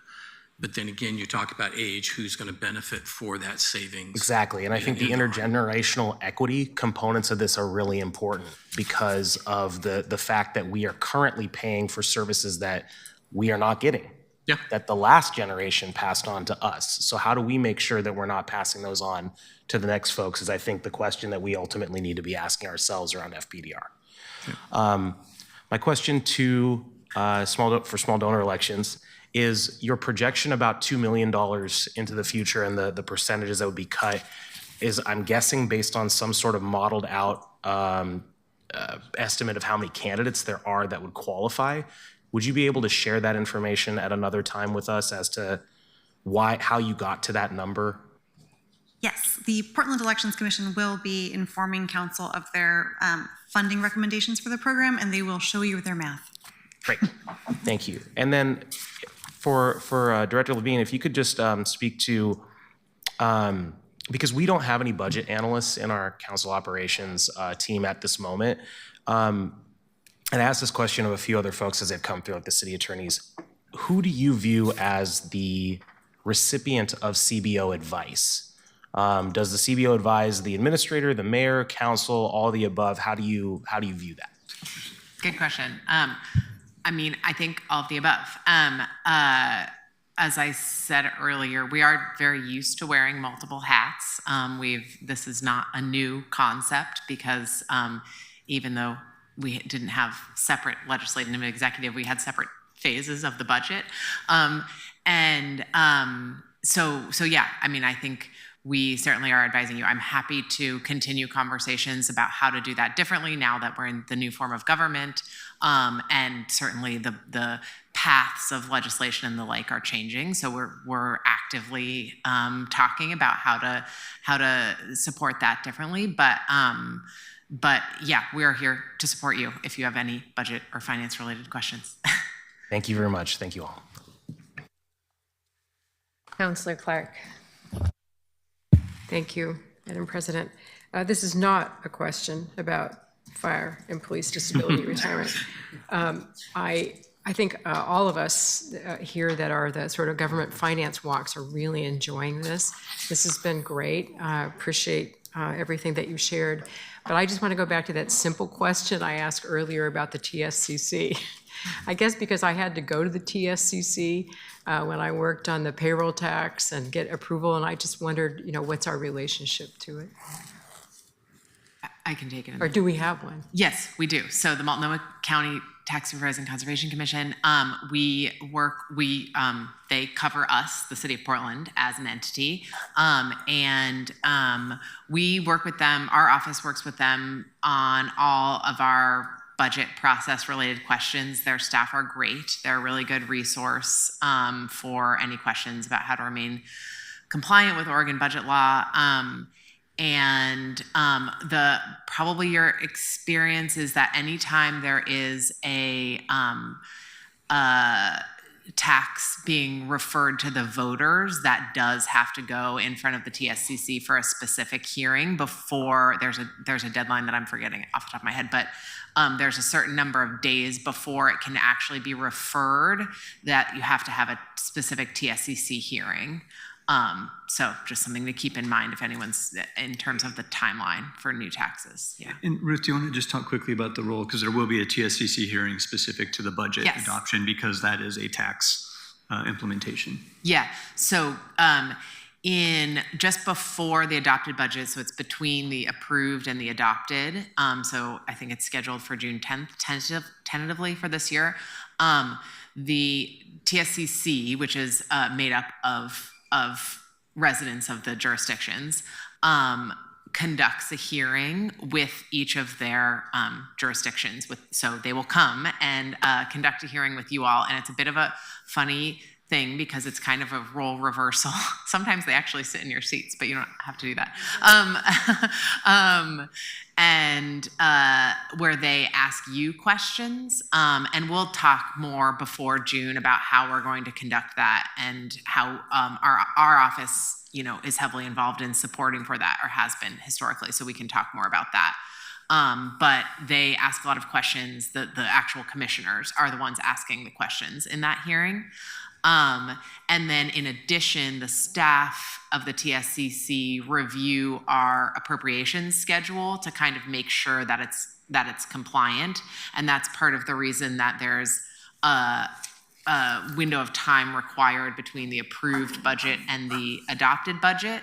And then you can't make major changes between the approved and the adopted because that's the window during which the TSCC conducts their review. So it's basically from May 22nd to June 10th is their review window.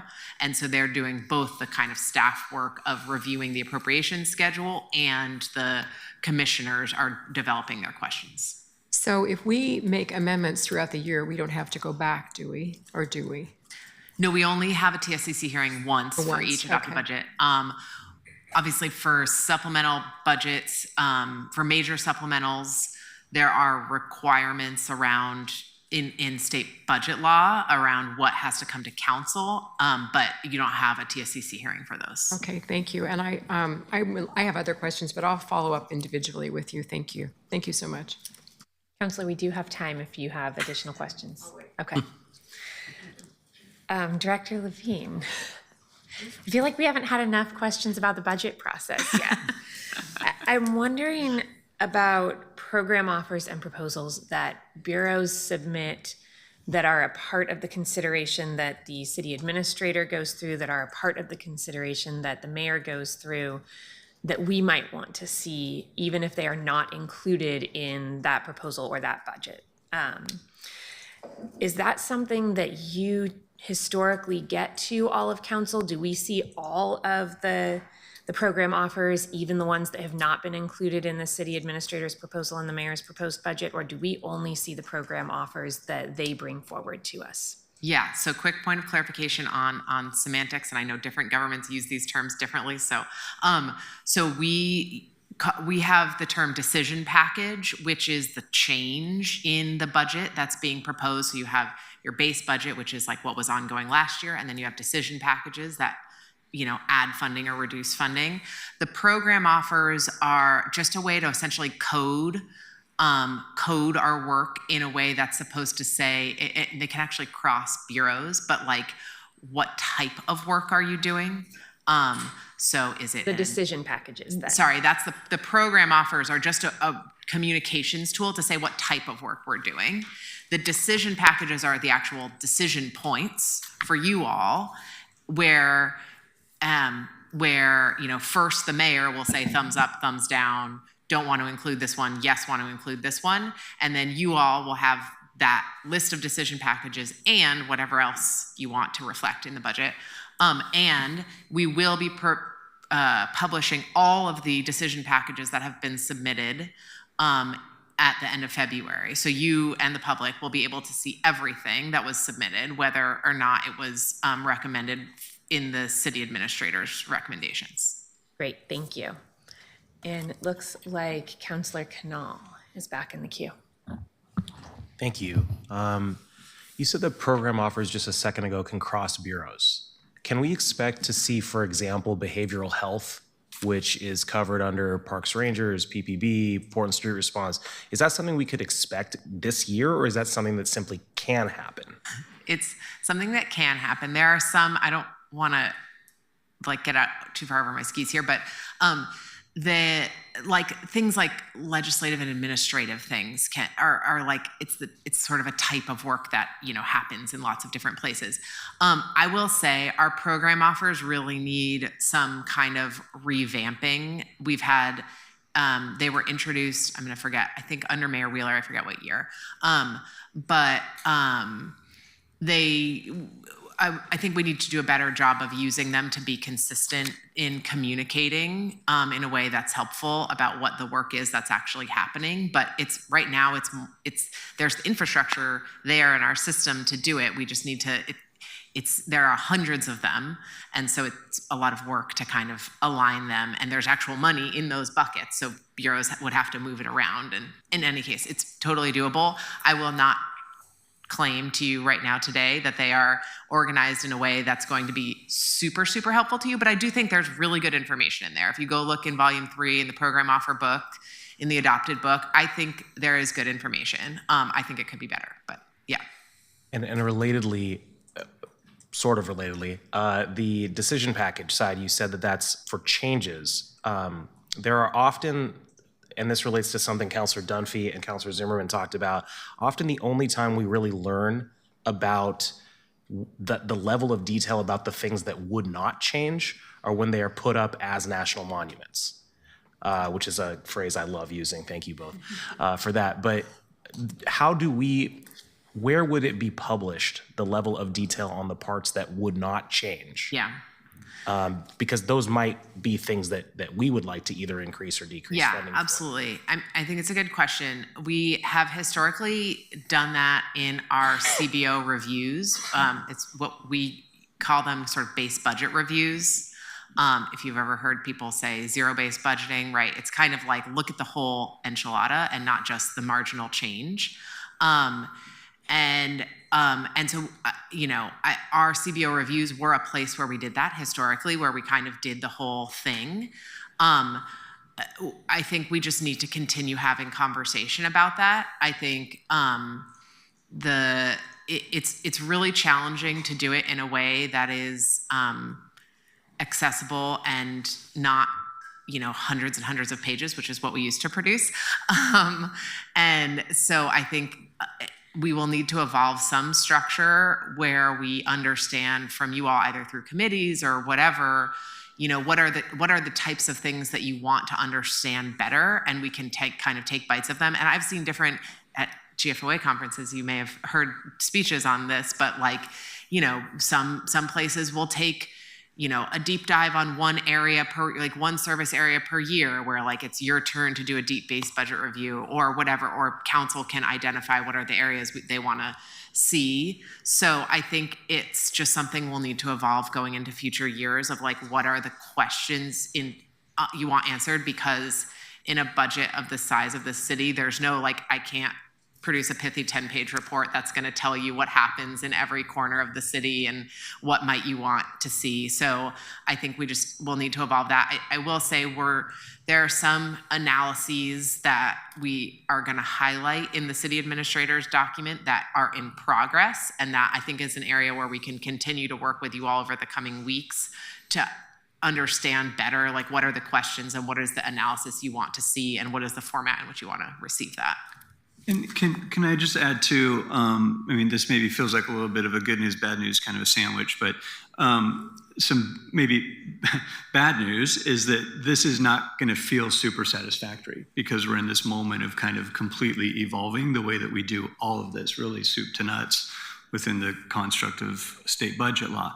The good news is we have all opportunity to evolve this, and so get feedback and learn from this process so that the things that aren't what we want them to be collectively, we have an opportunity to continue to refine those going forward. It's going to take multiple cycles to kind of get it right.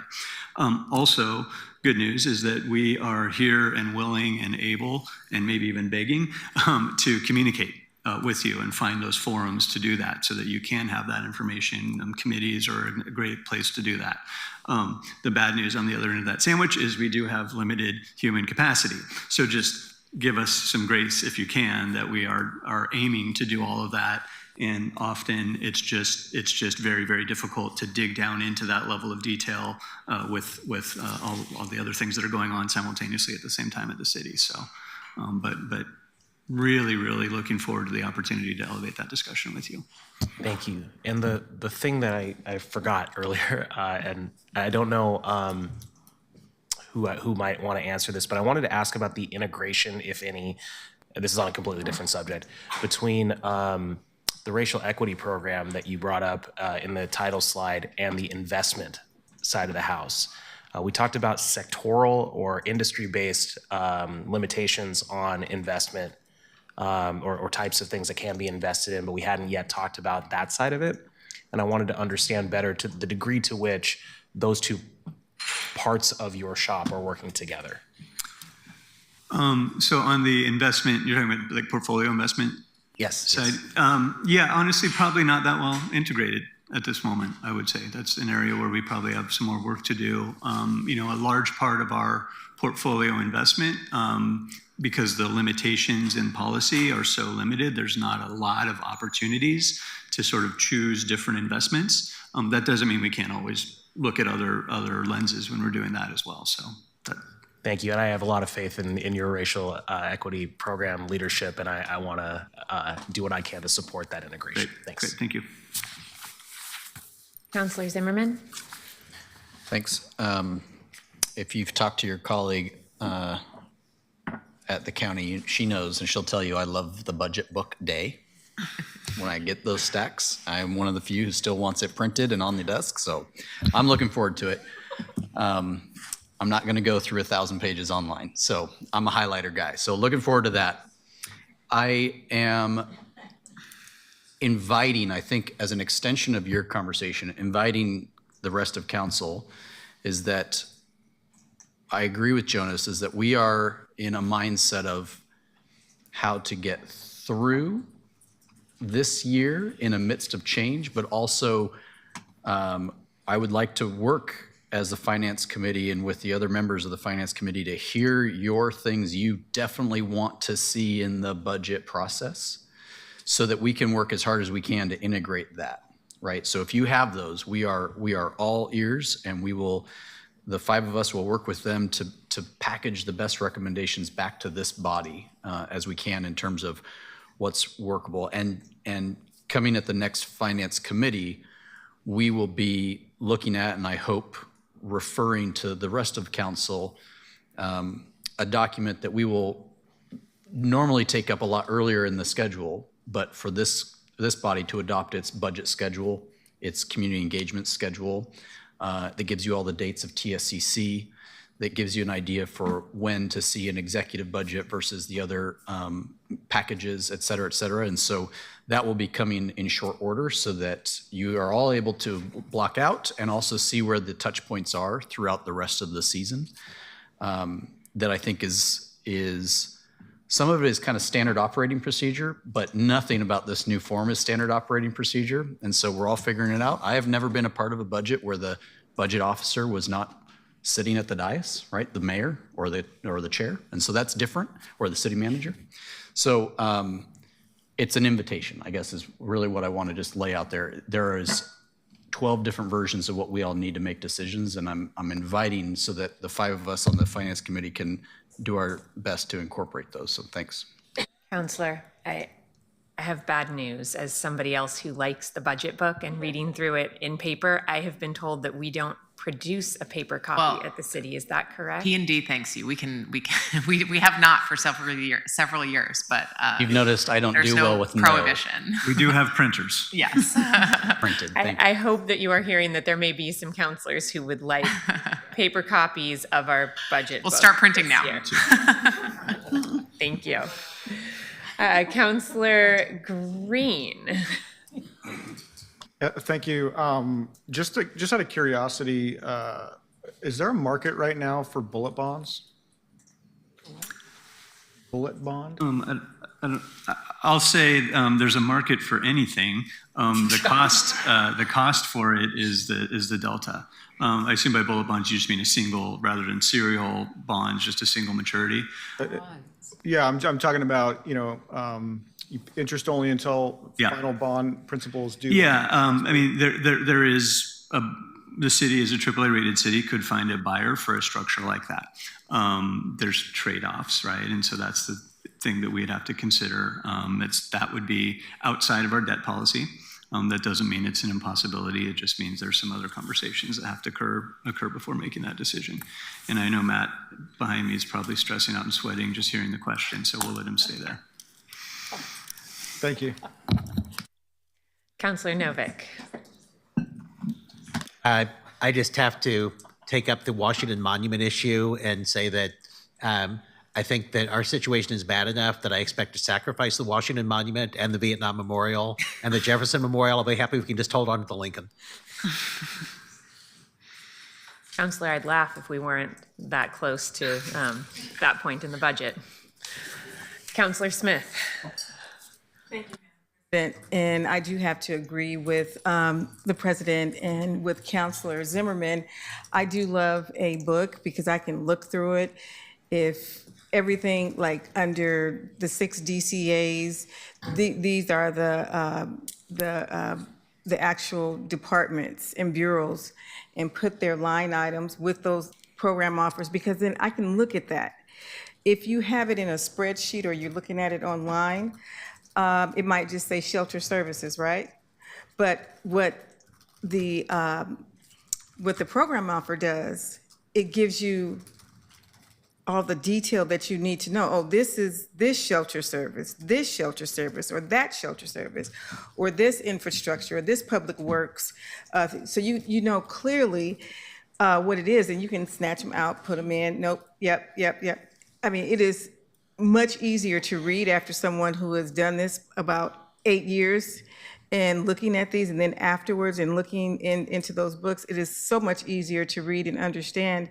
And then when you put them up on the link and you can go in electronically and you can move them around, it is something special. So I don't. I'm so nervous right now to see the budget process and how we're going to get the information right now. It is going to be foreign, but I guess we're going to all learn at the same time. So I just wanted to let you know, please keep some paper around. I'm old school.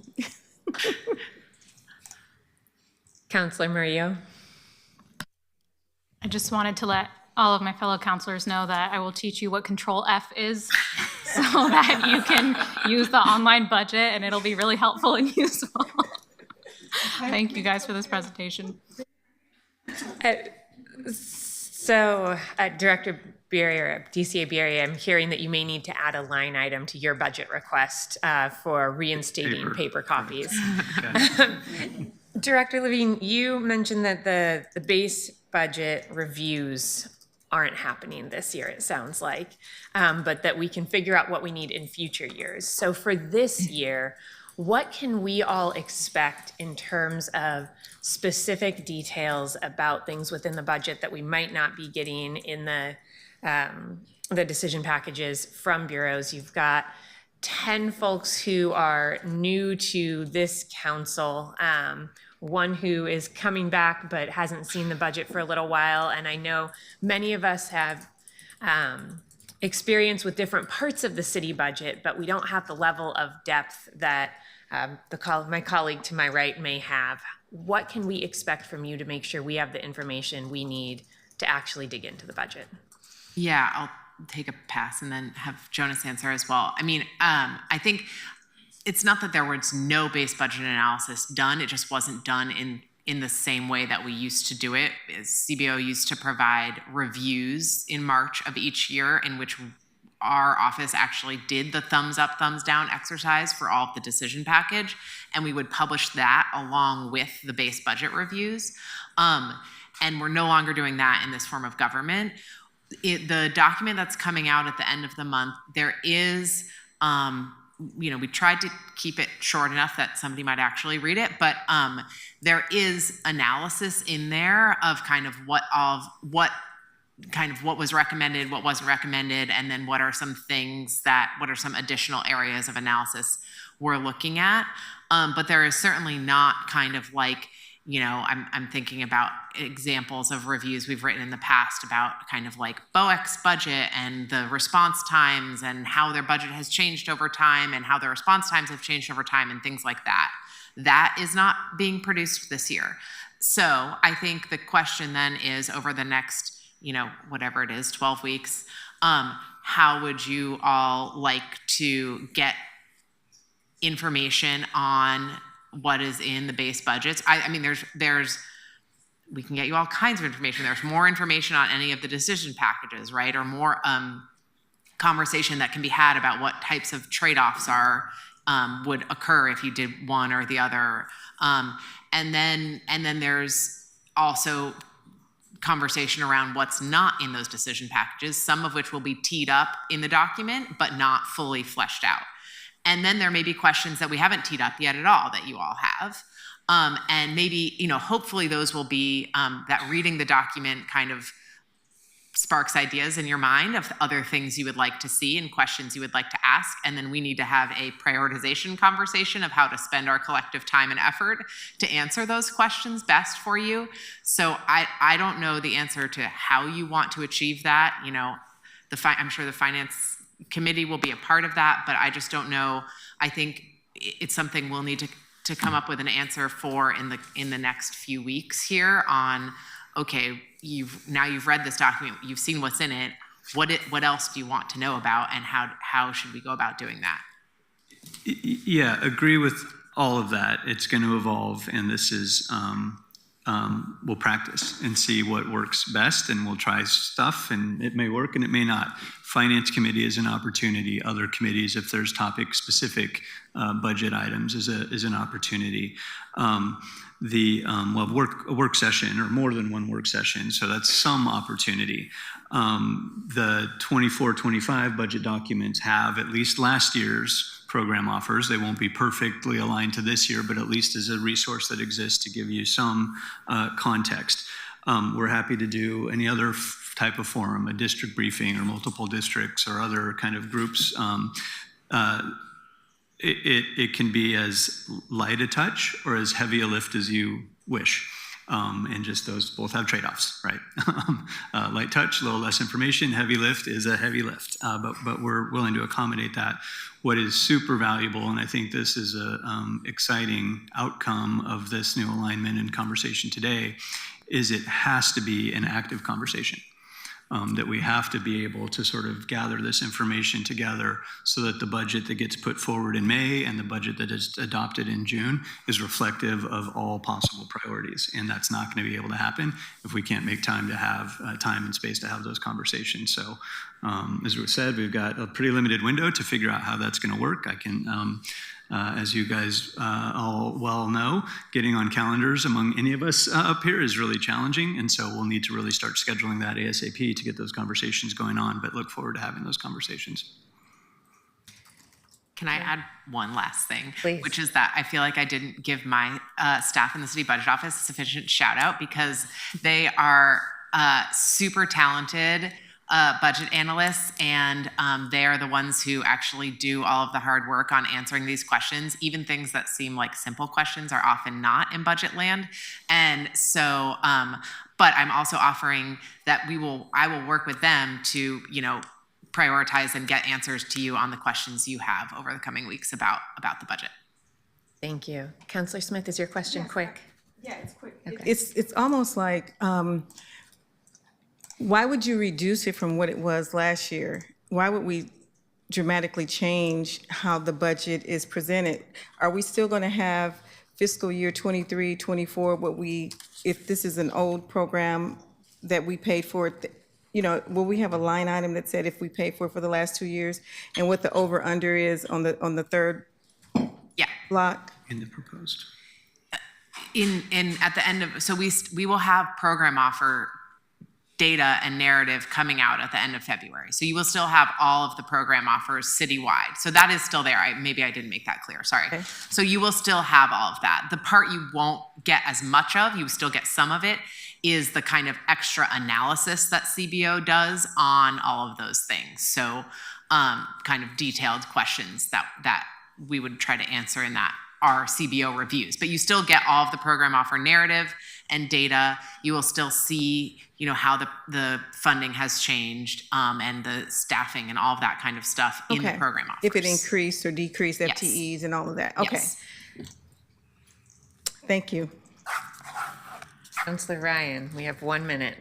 I hope that Councillor Zimmerman and Madam President, that we have some sort of work session sooner than later that allows us to figure out what kind of process we want. Because unless you're in your committee, I think all of the committees are going to be in budget season. It doesn't matter what committee you're in. So we haven't had a chance ourselves to talk about what that process is going to be like. So I was just listening more as FYI today, but now that we're talking about the budget process, thank you, Councillor Smith, I do think that it's kind of clear as mud and to a certain degree at the moment. Yeah, and that's not your fault. We're building something. I believe that the Finance Committee will be bringing something to council as a proposal. Is that correct? And I hope there's work area discussions so that each committee can be actively engaged. Thank you for the thumbs up. All right, that was quick, right? Thank you all, and thank you to the other folks within the service area who answered our questions previously. DCA Bury, we appreciate the conversation today and appreciate all the work of your team. With that, I will close our work session, and counselors, I will see you all up here tomorrow evening.